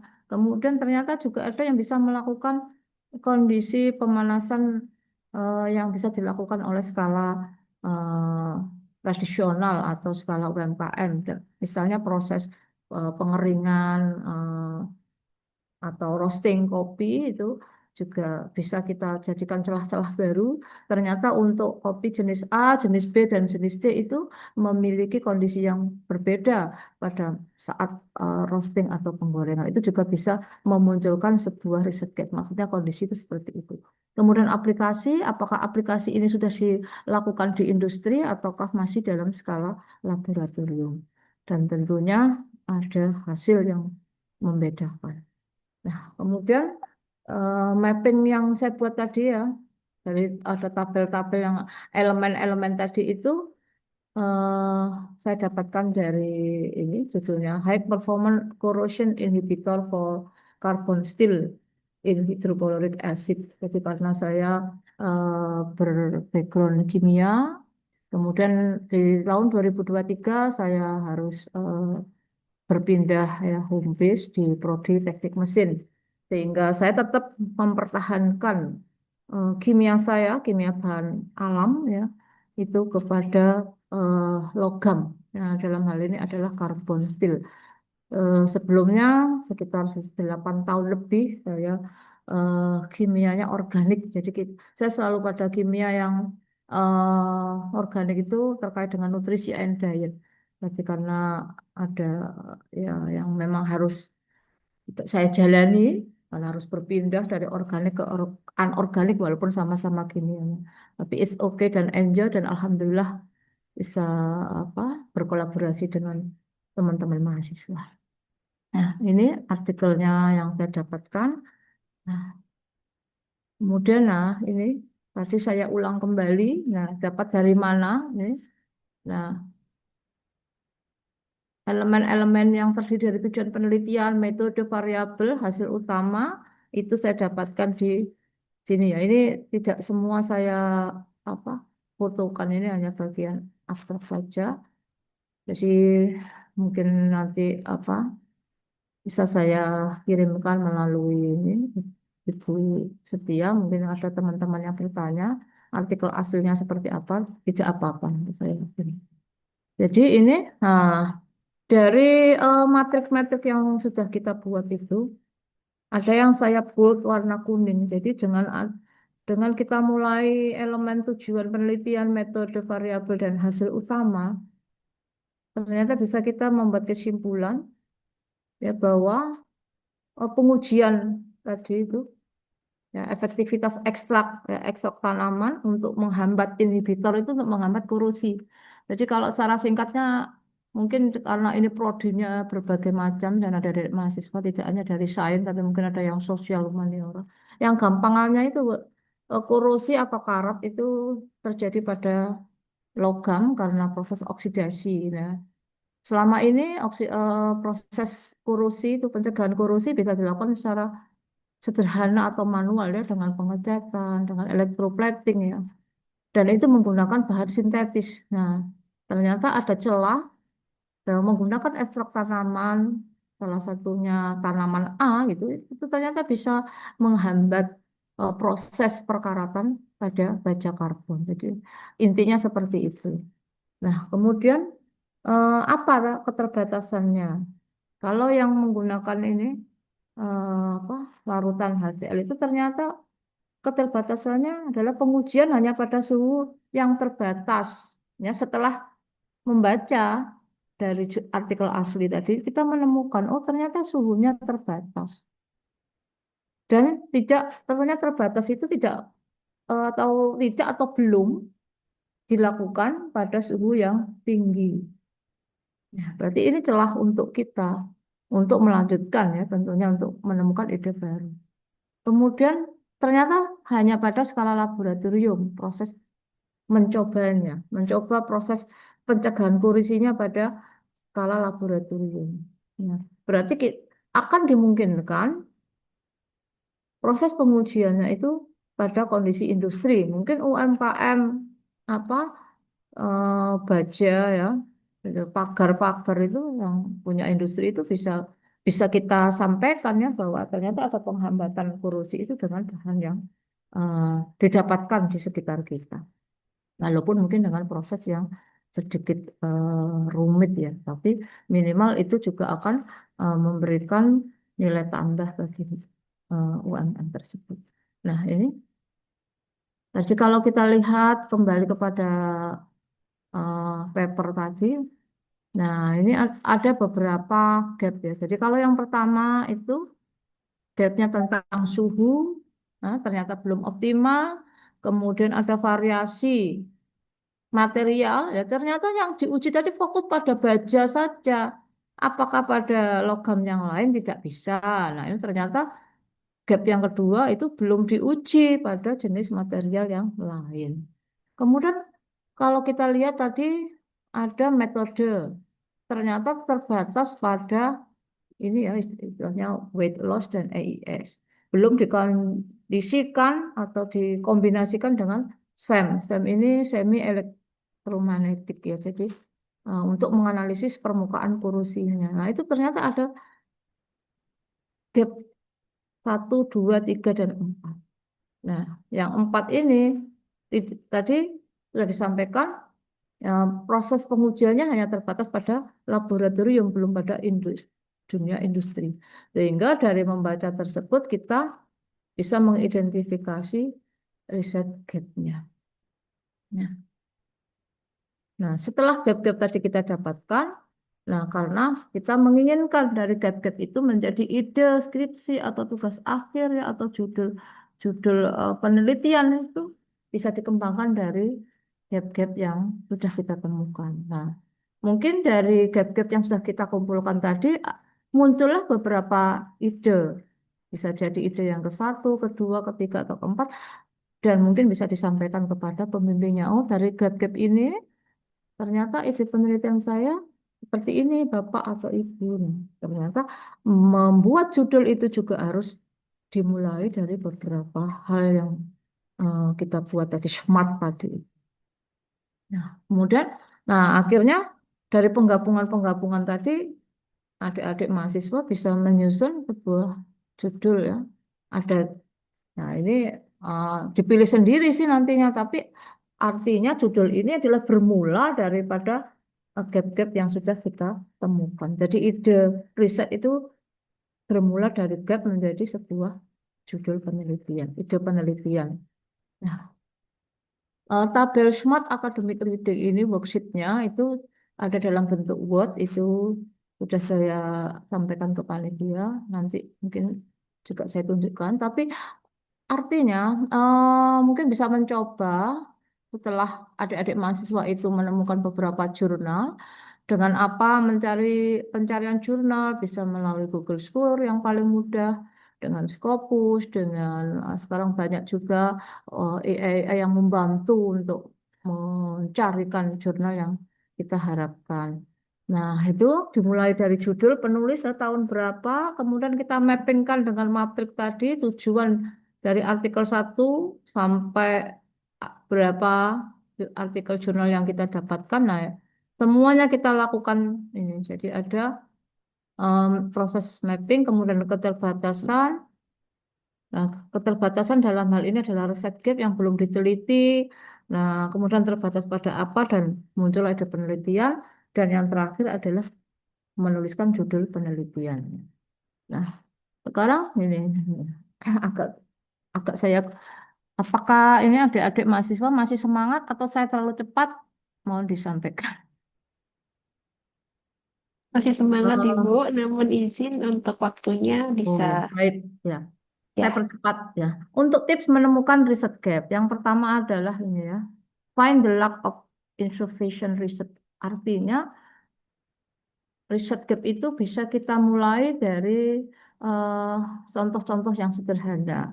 Jadi adik-adik mungkin yang masih baru apa sih riset gap itu? Nah, sebenarnya contoh paling sederhana itu perbedaan pada sampel yang kita teliti misalnya. Jadi kalau sekarang bagaimana ya misalnya kalau sosial humaniora itu bagaimana melihat etos kerja bagi apa usia muda ya atau usia tua itu dalam perusahaan misalnya. Nah, ternyata itu sudah ada sampelnya. Jadi sampel untuk usia muda sampai usia tua itu bagaimana dalam proses peningkatan etos kerjanya. Nah, ternyata adik-adik ini akan mengubah sampelnya. Oh, muda itu usia berapa ya? Ternyata adik-adik tidak berbicara tentang usianya, tapi generasinya. Mungkin generasi sekarang itu generasi Z atau generasi milenial lah yang umum. Nah, ini bagaimana etos kerja bagi generasi milenial? Itu juga sudah dianggap bahwa kita mencari riset gap dari sampel populasi. Kemudian bisa jadi proses penelitian itu untuk menemukan riset gap nggak susah-susah. Ternyata menemukan perbedaan demografi ya, misalnya demografi atau geografis ya. Nah, ternyata tanaman kalau ditanam di daerah A, di daerah misalnya dengan dataran yang sangat tinggi, yang sejuk dan sebagainya, itu memiliki metabolit sekunder yang berbeda dengan daerah yang gersang, dengan daerah yang gambut. Nah, itu juga sebuah riset gap dari sisi eh, geografis atau letak geografisnya. Nah, kemudian yang lebih tinggi lagi, ini find the lack of understanding knowledge ya, of kontroversi. Jadi ada sedikit peningkatan ya untuk mengetahui dari sisi pengetahuan riset gapnya dalam hal knowledge-nya. Kemudian find the problem in previous research, the research that has not yet. Nah, ini adik-adik tidak perlu khawatir ya, memang AI itu tidak perlu kita jauhi, tapi bagaimana AI itu membantu kita dalam finding research gap using AI. Nah, ini saya perkenalkan. Yang pertama adalah skip space ya ini, kemudian elicit, consensus, site, dan open knowledge map. Yang paling mudah, adik-adik tadi kok bisa ya? Saya itu ingin menemukan artikel itu yang saling berkaitan itu dengan mudah. Saya tuh eh, pengen cepat mendapatkan artikel 20 itu yang sesuai dengan kata kunci yang saya harapkan. Nah, ini yang paling mudah sebenarnya dan itu bisa dicoba, tidak berbayar ya. Kalau space ini memang kalau berbayar itu sangat powerful ya. Tapi kalau sekedar mencoba tidak apa-apa. Yang paling mudah adalah nomor 5 yaitu Open Knowledge Map. Nanti eh, bisa dilihat apa kesamaan-kesamaan artikel yang kita harapkan itu bisa menggunakan Open Knowledge Map ini. Jika nanti ada waktu, masih ada waktu, saya bisa mencoba yang nomor 5, yang itu gratis dan sedikit mungkin membantu adik-adik semuanya. Kesimpulannya, SMART tadi dari kita membaca, kita melakukan mapping, kita melakukan analisis. Nah, dengan analisis itu bisa memunculkan gap, kemudian dari gap-gap akan menghasilkan suatu ide dan tentunya ide-ide itu akan merucut menjadi judul yang kita harapkan. Nah, proses-proses SMART ini adalah cara berpikir yang ilmiah. Nah, jika Anda mengikuti alur ini, Anda tidak akan ada lagi kesulitan menemukan sebuah ide penelitian. Kemudian karena tadi saya berbicara tentang AI tool ya untuk menemukan membantu menemukan riset gap. Nah, ternyata AI tool itu hanya mempercepat analisis saja, bukan menggantikan cara kita untuk berpikir. Jadi kita tetap harus apa secara akademis untuk melihat satu persatu uh, apa kebenaran daripada yang disampaikan di AI tersebut. Sehingga kunci utama bukan banyaknya jurnal yang kita baca, tetapi bagaimana cara menganalisis secara strategis. Mudah-mudahan bermanfaat dan mohon maaf apabila ada kekurangan dan salah kata. Saya kembalikan kepada Mbak Setia selaku moderator. Terima kasih matur nuwun sangat. Mohon nanti kita bisa berdiskusi. Assalamualaikum warahmatullahi wabarakatuh. Oke, terima kasih banyak Ibu Lila atas paparannya ya terkait framework smart reading-nya. Skimming, mapping, analyzing, relating, and translating. Wah, bisa digunakan untuk menganalisa sebuah artikel ilmiah ya, Bapak Ibu dan juga peserta webinar seri semua yang ada di sini. Nanti bisa dipraktekkan untuk itu.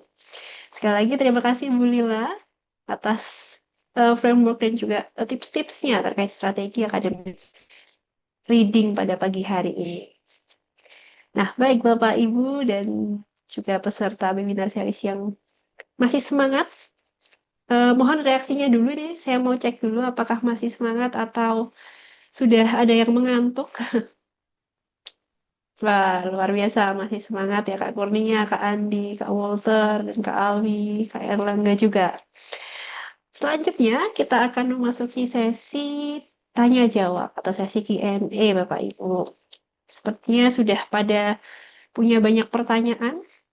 Apabila ada yang ingin bertanya secara langsung, boleh raise hand. Nanti akan saya tunjuk dan saya izinkan untuk memberikan pertanyaan. Boleh sebutkan dulu nama dan juga asalnya begitu. Sembari menunggu yang mungkin akan bertanya secara langsung, ini ada dua pertanyaan di kolom chat, Bapak Ibu. Izin saya bacakan untuk pertanyaan pertama ini dari Kak Miswanto dari kampus Universitas Empu Tampular ya. Beliau bertanya kepada para narasumber, mungkin boleh saya ajukan ke Ibu Rini begitu terkait tips dan metode untuk mahasiswa baru yang akan melakukan penelitian khususnya skripsi dan bagaimana cara untuk melakukan research gap, menemukan research gap dari penelitian terdahulu sehingga bisa mendapatkan novelty atas penelitian yang akan kita lakukan begitu. Silakan mungkin untuk Ibu Rini bisa menjawab untuk pertanyaan yang pertama. Baik, terima kasih Mbak Astia. Salam kenal Mas atau Bapak Miswanto ini dari kampus UMT ya. Ini pertanyaannya menarik. Sekaitan dengan gap, tapi untuk membuat skripsi. Nah, ini terlebih dahulu harus dijelaskan dulu tentang tuntutan penelitian atau fokus penelitian serta kedalaman penelitian yang dilakukan di setiap jenjang akademik itu berbeda-beda. Kalau untuk skripsi atau S1 itu sebetulnya tidak harus sampai menemukan research gap sebetulnya. Ya, karena lebih pada tataran menerapkan konsep-konsep yang sudah mereka pelajari gitu. Jadi konsep-konsep kan pasti banyak ya untuk content knowledge ya. Itu kan pasti banyak sudah dipelajari dari semester 1 lah setidaknya ya sampai pada semester 7. Itu kan sudah banyak mata kuliah. Pasti adik-adik sudah disuguhi beragam pengetahuan oleh para dosennya, dan sebetulnya tuntutan di S1 itu adalah menerapkan saja. Apalagi kalau yang penelitiannya kuantitatif itu hanya untuk me, apa ya, eh,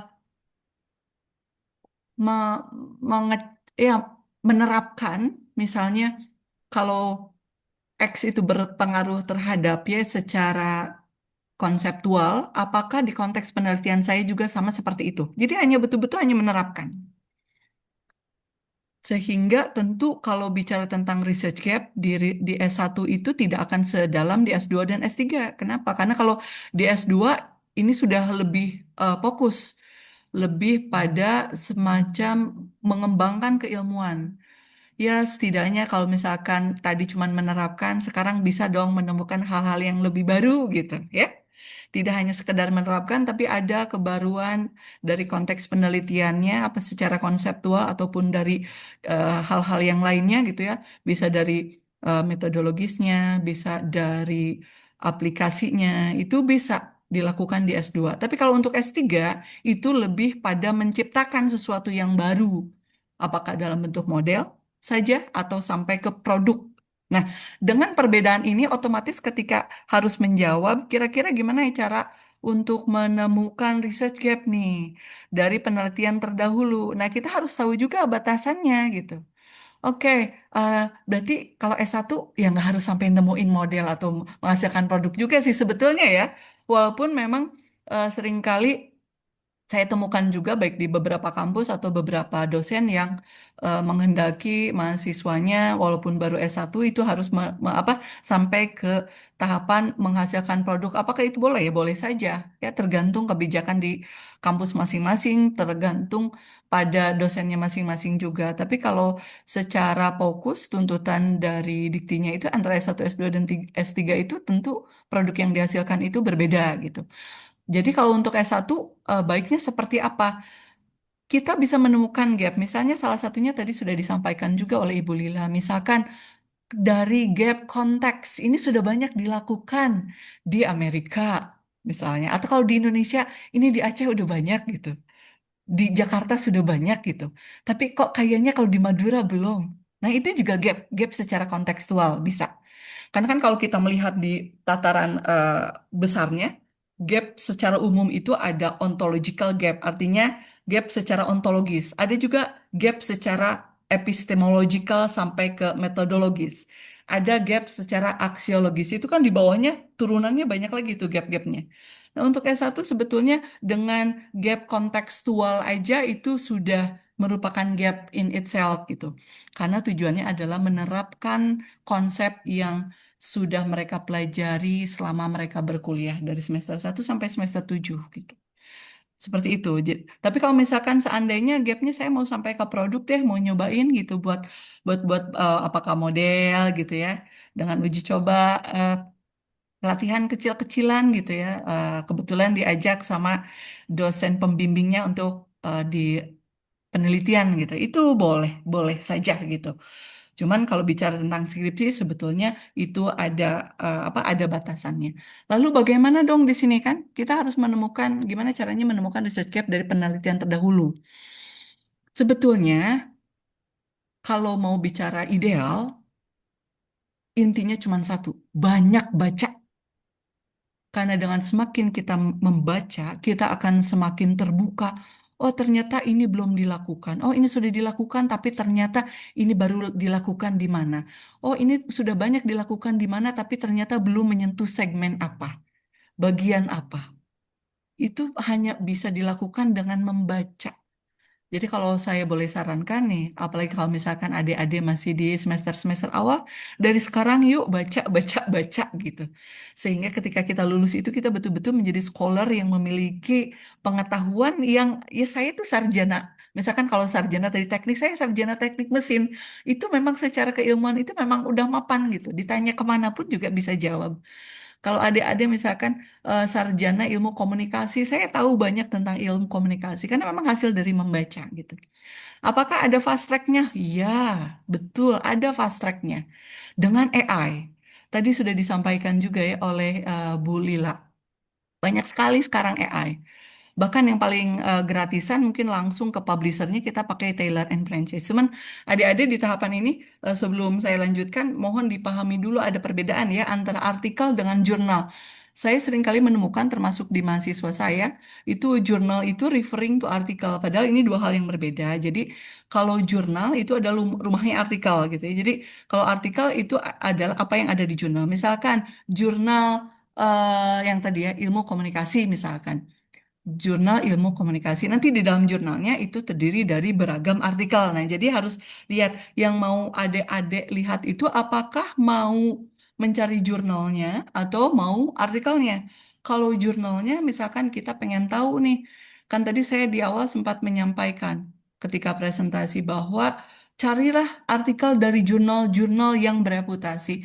Mbak Setia boleh sedikit saya akan share screen sebentar saja ya untuk Oh ya, menunjukkan ini boleh. ada salah satu saja. Sebentar. Oke, sebentar. Ini paling paling mudah, paling murah gitu ya. Adik-adik bisa, tapi saya kira sudah banyak yang tahu ini. Tapi mungkin belum digeluti saja. Sudah terlihat screen-nya? Sudah ya, ini ada salah satunya adik-adik ya, yaitu tentang sorry, yaitu webnya Taylor and Francis. And Francis ini dia adalah publisher, di dalamnya dia banyak sekali mempublish jurnal-jurnal dan di dalam setiap jurnal itu ada apa artikel-artikelnya gitu ya. Nah, ini bisa digunakan oleh adik-adik untuk mencari jurnal-jurnal yang bereputasi gitu dari Q1, Q2, Q3-nya ini silahkan pakai Taylor and Francis saja dan ini gratis ya, gratis. Nanti kalau misalkan seandainya adik-adik misalkan tadi saya kan pakai work-life balance ya. Misalkan ini work-life balance. Kita cari aja, ketik di sini klik. Ini gratis. Dan kalau dari Taylor and Francis ini secara umum sudah masuk ke Scopus juga masuk ke WOS. Artinya mulai dari kalau reputables itu kan dari kuartil 1 sampai kuartil 4 ini bisa diperoleh di sini gitu. Maaf ini nampaknya sinyalnya ya. Tunggu sebentar. Mhm.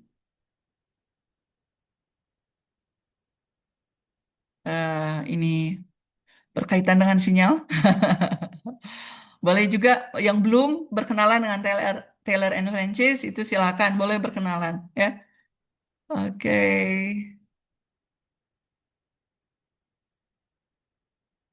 agak lama ya sinyalnya ya. Maaf ini belum muncul.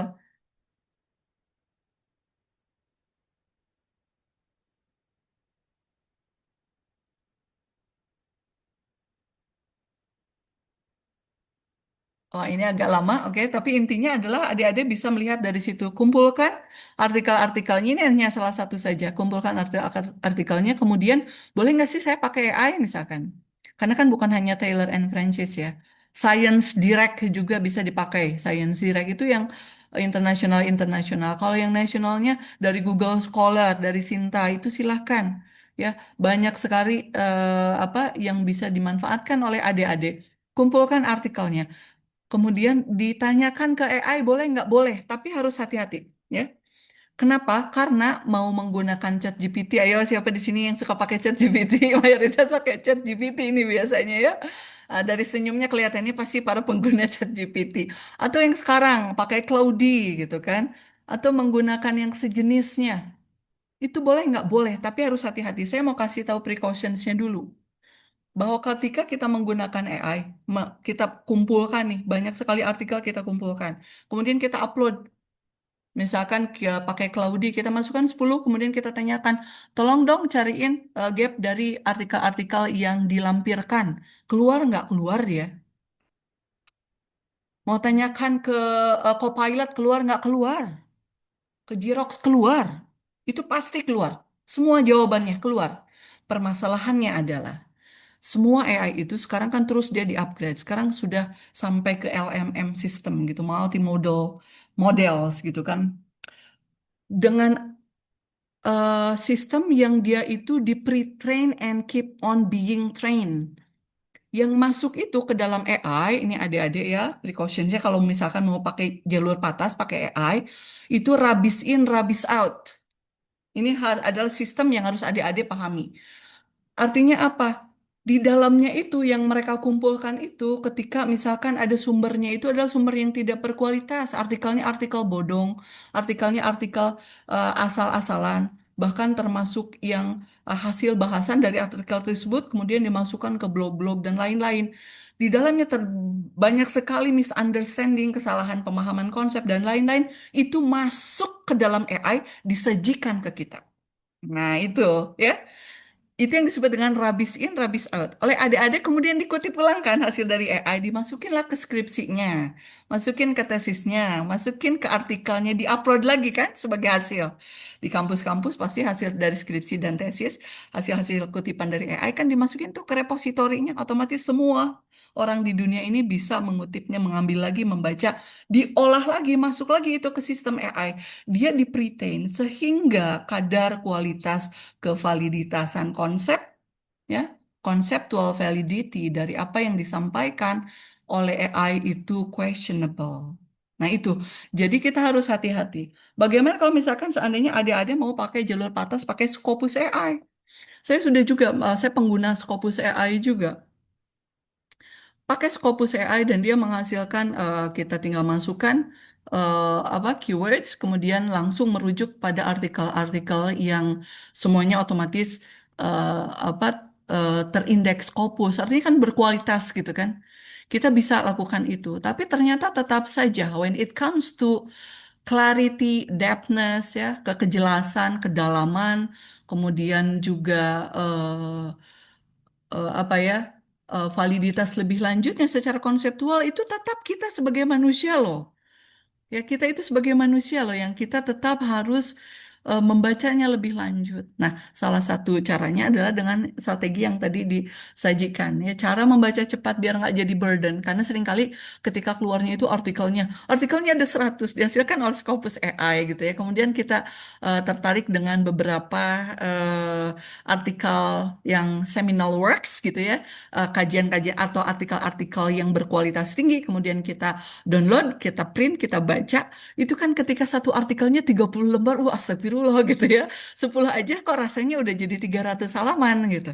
Nah, itu tadi yang diajarkan itu adalah jalur patasnya gitu. Jadi tetap walaupun bisa di bypass menggunakan AI untuk betul-betul memahami yang mana sih research gap yang apa untuk betul-betul memahami bahwa ini memang betul gap. Walaupun kita untuk research gap bisa kita nanya ke AI, tapi untuk betul-betul memahami bahwa ini adalah gap yang mau saya tindak lanjuti dalam bentuk penelitian, yang mau saya jawab dan kemudian melanjut, otomatis kan jawabannya berupa novelty gitu ya, kebaruan yang mengisi gap tersebut itu tetap kita tanggung jawab kita sebagai scholars ya, sebagai akademisi, sebagai mahasiswa, sebagai pembelajar lah yang ujung-ujungnya eh, menjadi penentu gitu ya. Jadi nggak ada di satu sisi ada bypass, tapi ingat harus hati-hati dan di sisi lain kita adalah sebagai penggunanya. Artinya sebetulnya the masternya itu adalah kita gitu. Jadi tetap kuncinya adalah baca, baca, baca, baca. Karena tanggung jawab kita sebagai scholars itu adalah memahami betul apa yang kita sajikan, apa yang kita share gitu. Sehingga jika terjadi yang tadi ya rabies in, rabies out gitu ya, ada yang terdeteksi oleh AI dari sampah gitu ya, diolah menjadi seperti kristal tapi padahal sampah dan diolah lagi berulang-ulang, setidaknya kita tidak menjadi salah satu orang yang berkontribusi terhadap sampah yang diolah dan disajikan secara ilmiah oleh AI gitu. Tapi kita berkontribusi secara positif, yang kita sajikan itu betul-betul kita yakini bahwa ini memang dari artikel yang kita pahami dengan betul isinya dan kita identifikasi gapnya, kita lanjutkan dalam bentuk penelitian dan kita jawab dan kita sajikan novelty dari hasil penelitian kita itu. Saya kira begitu ya Mbak Setia ya. Terima kasih juga pertanyaannya dari Pak atau Miss Wanto.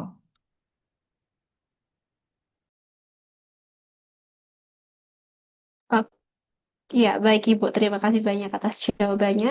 Semoga menjawab pertanyaan dari Kak Miswanto ya.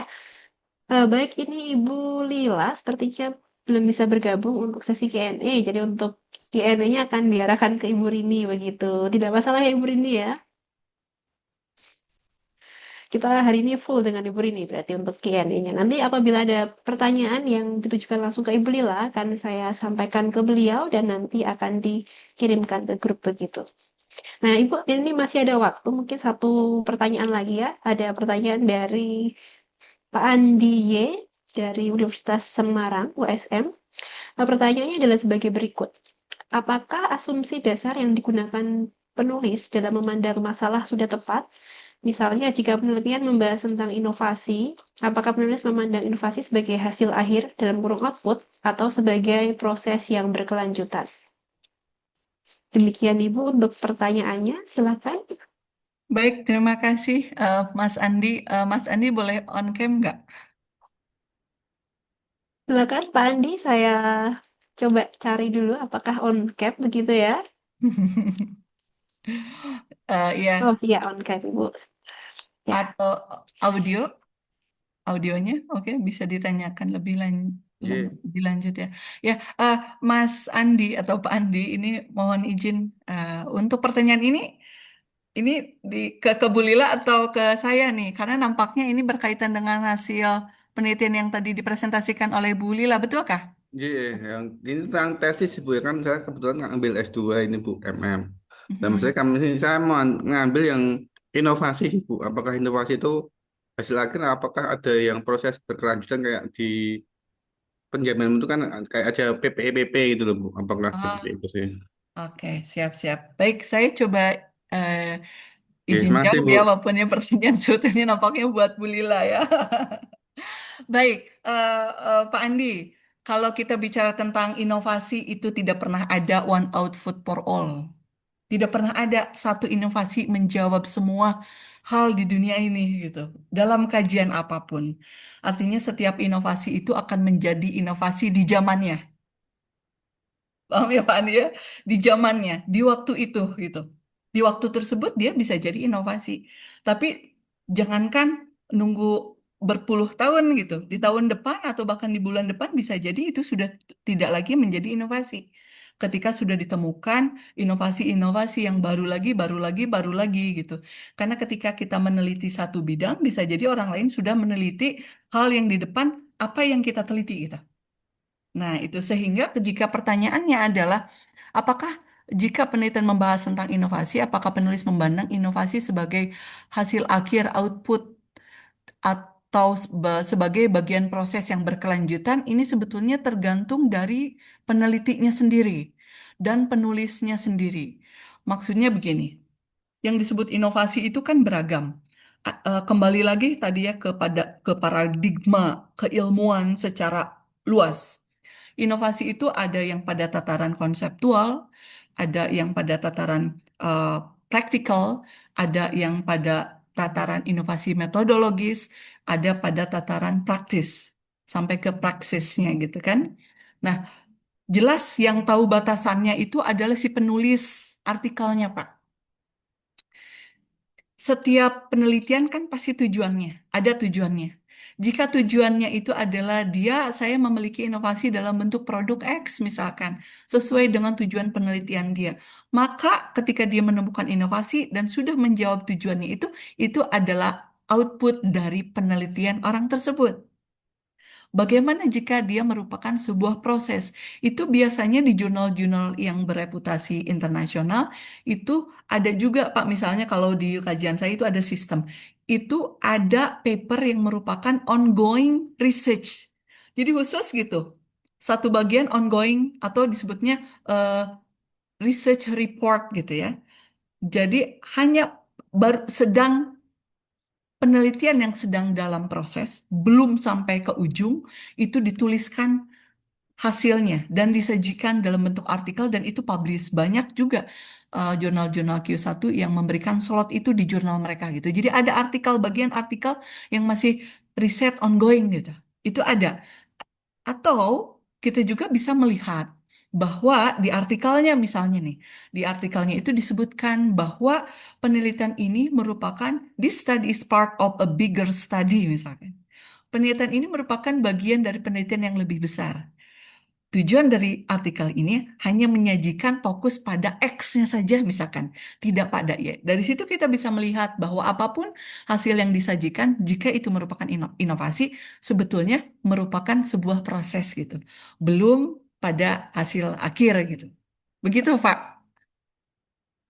Ya, baik Bu, mungkin kalian mau ambil sampel di lokasi penelitian saya itu kan sebuah kampus ya Bu ya. Itu kan untuk outputnya tuh mahasiswa kan biar begitu lulus dapat kerja ya dengan dunia usaha judi itu. Terus ya ada kerjasama dengan Jepang ya. Mungkin yang satu ambil contoh sebuah jurusan keperawatan gitu ya Bu ya.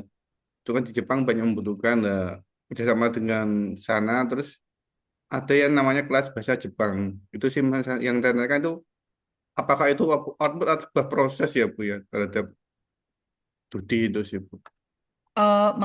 Yang mau Bapak soroti, Salah uh, satu contohnya itu sih Bu. Beberapa manajemen inovasi cuma ada satu yang misalnya yang saya infokan di sini kan kerjasama dengan Dudi negara Jepang itu Bu untuk ya, penyaluran perawat di sana itu.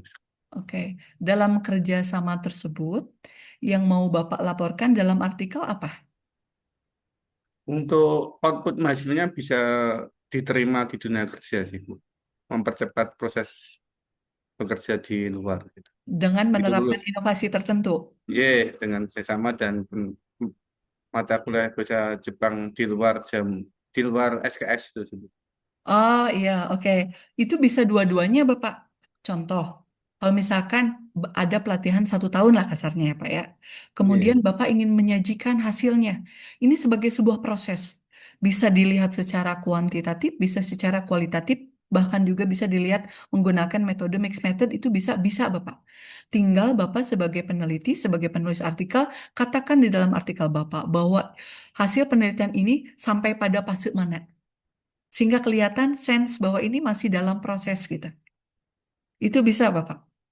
Itu sangat bisa gitu. Bagaimana kalau misalkan kita mau membuatnya sebagai end product di tahapan tertentu? Kita udah latihan 1 tahun, tapi kan sebetulnya ini ongoing karena kan sebagai sebuah program eh, penyiapan perawat untuk di Jepang itu kan bukan setahun berakhir ya Pak ya. Pasti menjadi sebuah prodi yang established, programnya juga established akan berlanjut ke tahun-tahun selanjutnya. Nah, itu silahkan Bapak yang menentukan. Apakah mau dilihat sebagai satu proses yang merupakan bagian dari yang keberlanjutannya? Sehingga hasil penelitian ini akan menjadi masukan untuk tahapan penelitian selanjutnya, selanjutnya. Dan dalam setiap tahapan ini bisa menghasilkan inovasi-inovasi juga, Bapak. Oh, ternyata di inovasi tahun pertama ini saya ketemunya ini. Ternyata sesudah diuji cobakan, mereka berangkat ke Jepang, ada masukan bla bla bla bla bla. Kita masukin lagi nih perbaikannya. Kita ujikan lagi temuannya seperti apa. Oh, ternyata sesudah diuji cobakan dengan tambahan apa, hasilnya di Jepang itu seperti apa. Jadi ongoing proses. Itu bisa, Bapak. Saya sih mau dipotong aja. Khusus tahun ini adalah segini. Dianggap ini adalah end product. Boleh juga. Gitu. Jadi betul-betul masalah sebagai end product, output akhir atau sebagai sebuah proses itu tergantung Bapak sebagai peneliti dan penulis gitu. Apanya yang mau dilihat gitu. Bahkan bisa jadi juga kalau misalkan tidak per tahun tapi mau per 10 tahun misalkan silahkan.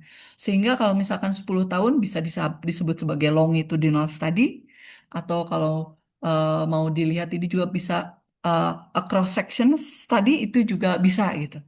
Sehingga end produknya kelihatan, tapi sebagai sebuah proses penelitian berkelanjutan juga itu bisa. Yang penting adalah Bapak mengeksplisitkannya di dalam research report Bapak, di dalam artikel Bapak, sehingga para pembaca melihat bahwa oh ini adalah hasil output penelitian apa. Oh ternyata ini masih dalam ongoing proses dan dalam beberapa tahun terakhir ternyata kelihatan di tahun pertama itu seperti apa, selanjutnya seperti apa, dan sekarang ini sedang fokus ke apa gitu. Bahkan boleh diindikasikan untuk future studies-nya bahwa we as researchers saat ini sedang melakukan penelitian untuk mengetahui lebih lanjut tentang bla bla bla bla bla. Itu boleh banget. Gitu. Seperti itu, Fandi. Ya, terima kasih Bu Ya, atas sama-sama, jawabannya. Fandi. Ya, terima kasih banyak Pak Andi atas pertanyaannya yang luar biasa ini ya.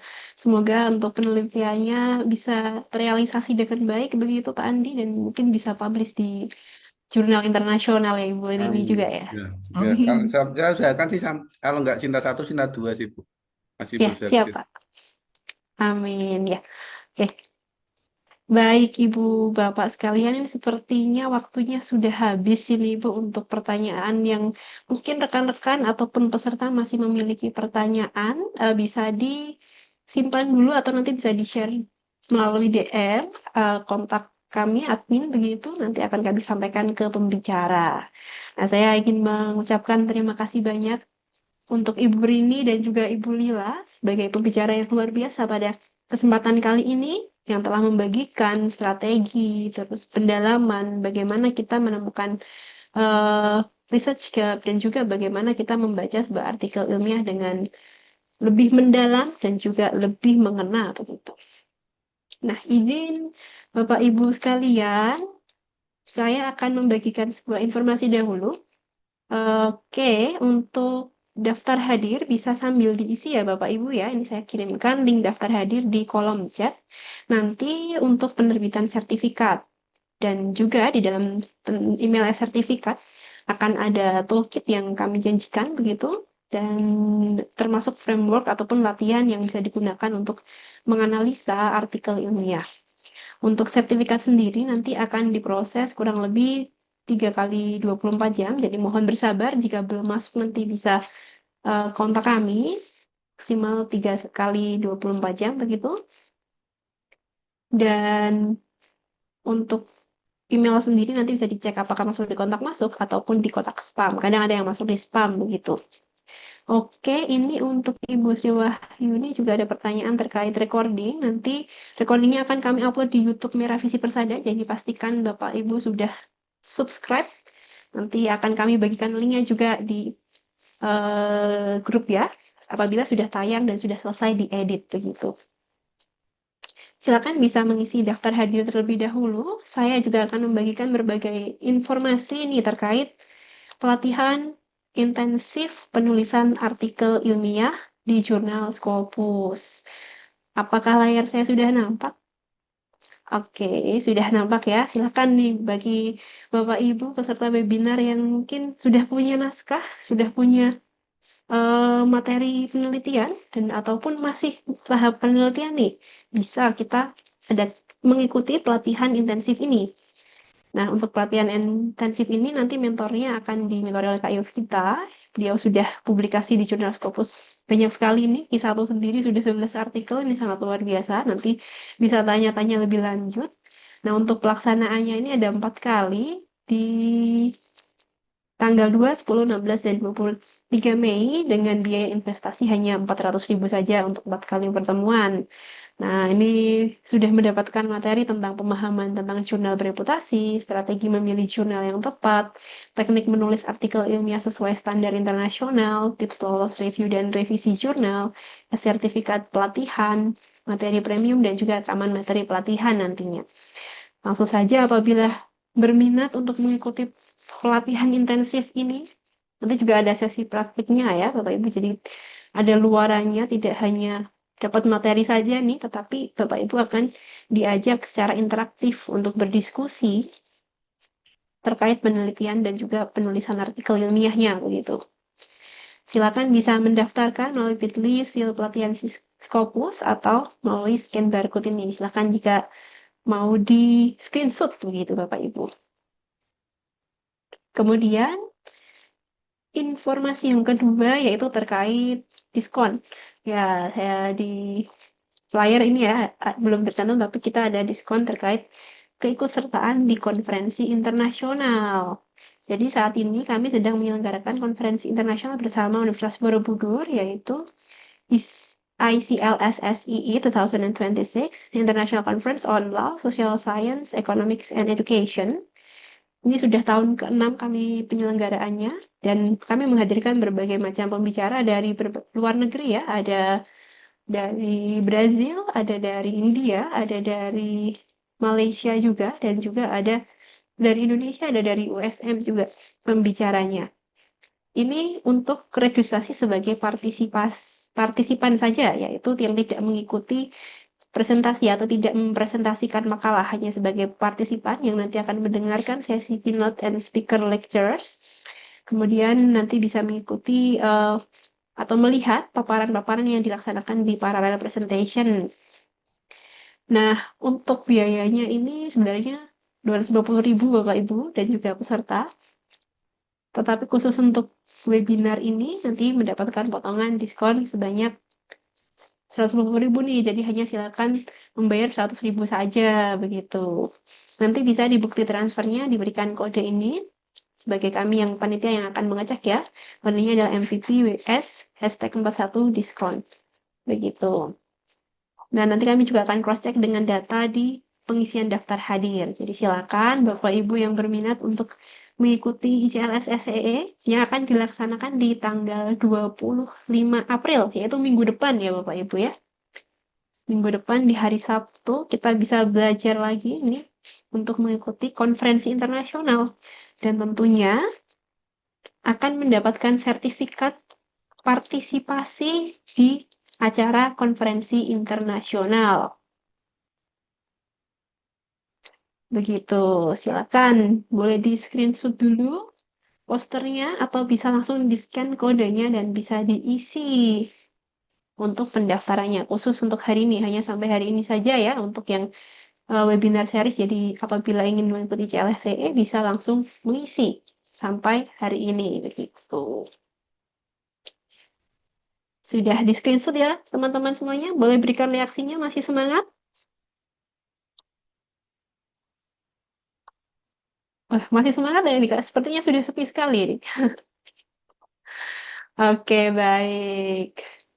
Demikian tadi rekan-rekan informasi terkait konferensi JLSE maupun apabila ada yang ingin mengikuti pelatihan Scopus. Nanti akan saya share juga untuk posternya di link grup ataupun di sosial media MVP itu.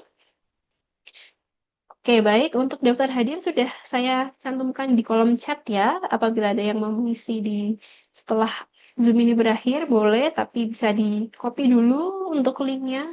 Sehingga tidak lupa untuk bisa mengisi kembali setelah ini. Untuk Kak Tiwi ini pendaftaran webinar yang ICLSEE itu minggu depan ya Kak Tiwi, tanggal 25 April begitu. Jadi jangan lupa bisa dinyalakan notifikasinya Kak Tiwi untuk minggu depan. Sudah daftar, luar biasa. Ya betul, untuk webinarnya nanti akan dilaksanakan sesinya dari pagi jam 8 sampai jam 4 sore.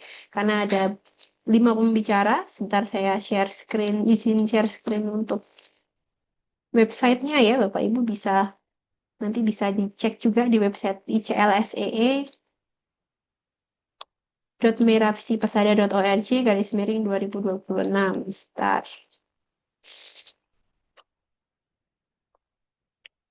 Oke, ya terima kasih Kak Tiwi sudah daftar, nanti tunggu diproses ya untuk dimasukkan di grup begitu.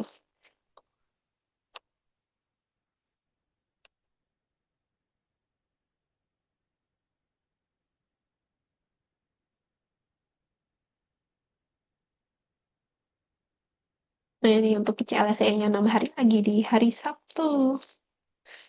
Pembicara-pembicara yang akan mengisi di sesi CLSE sesi utama.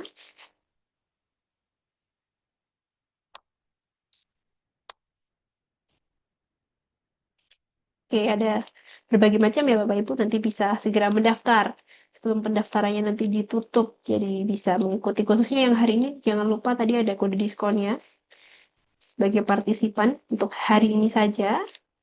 Jadi bisa di segera daftarkan dirinya dan jangan sia-siakan nih. Hari ini kita sudah sangat mendapatkan banyak benefit ya Bapak Ibu ya dari pemaparan kedua narasumber yang luar biasa, kemudian dapat bonus informasi terkait pelatihan penulisan artikel ilmiah dengan target jurnal Scopus, kemudian ada diskon juga dan ada hadiah toolkit yang nanti bisa digunakan untuk pelatihan terkait Smart Academic Reading khususnya untuk membaca artikel ilmiah. Baik, karena waktu sudah menunjukkan pukul 12 tepat, izin saya akan mengakhiri sesi webinar series pada siang hari ini. Kami dari Yayasan Merah Visi Persada mengucapkan terima kasih yang sebesar-besarnya untuk kedua pembicara, Ibu Rini dan Ibu Lila, serta atas partisipasi aktif dari para peserta yang telah hadir dari awal sesi hingga akhir sesi.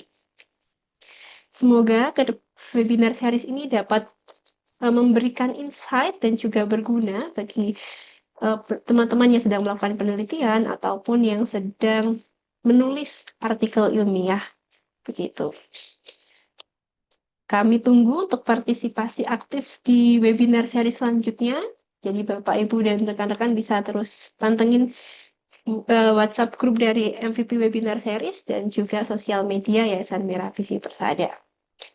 Oleh karena itu, saya Stianisi mohon maaf apabila ada salah kata ya dalam memimpin webinar series ini. Dan saya ucapkan terima kasih. Wassalamualaikum warahmatullahi wabarakatuh. Selamat siang Bapak Ibu semua. Waalaikumsalam warahmatullahi wabarakatuh. Terima kasih semuanya, Bapak Ibu, adik-adik mahasiswa. Terima kasih Mbak Terima kasih Setia. Bu Rini. Ya, Yuk, terima Juli. kasih Bu Rini. Assalamualaikum. Ya, selalu. Waalaikumsalam.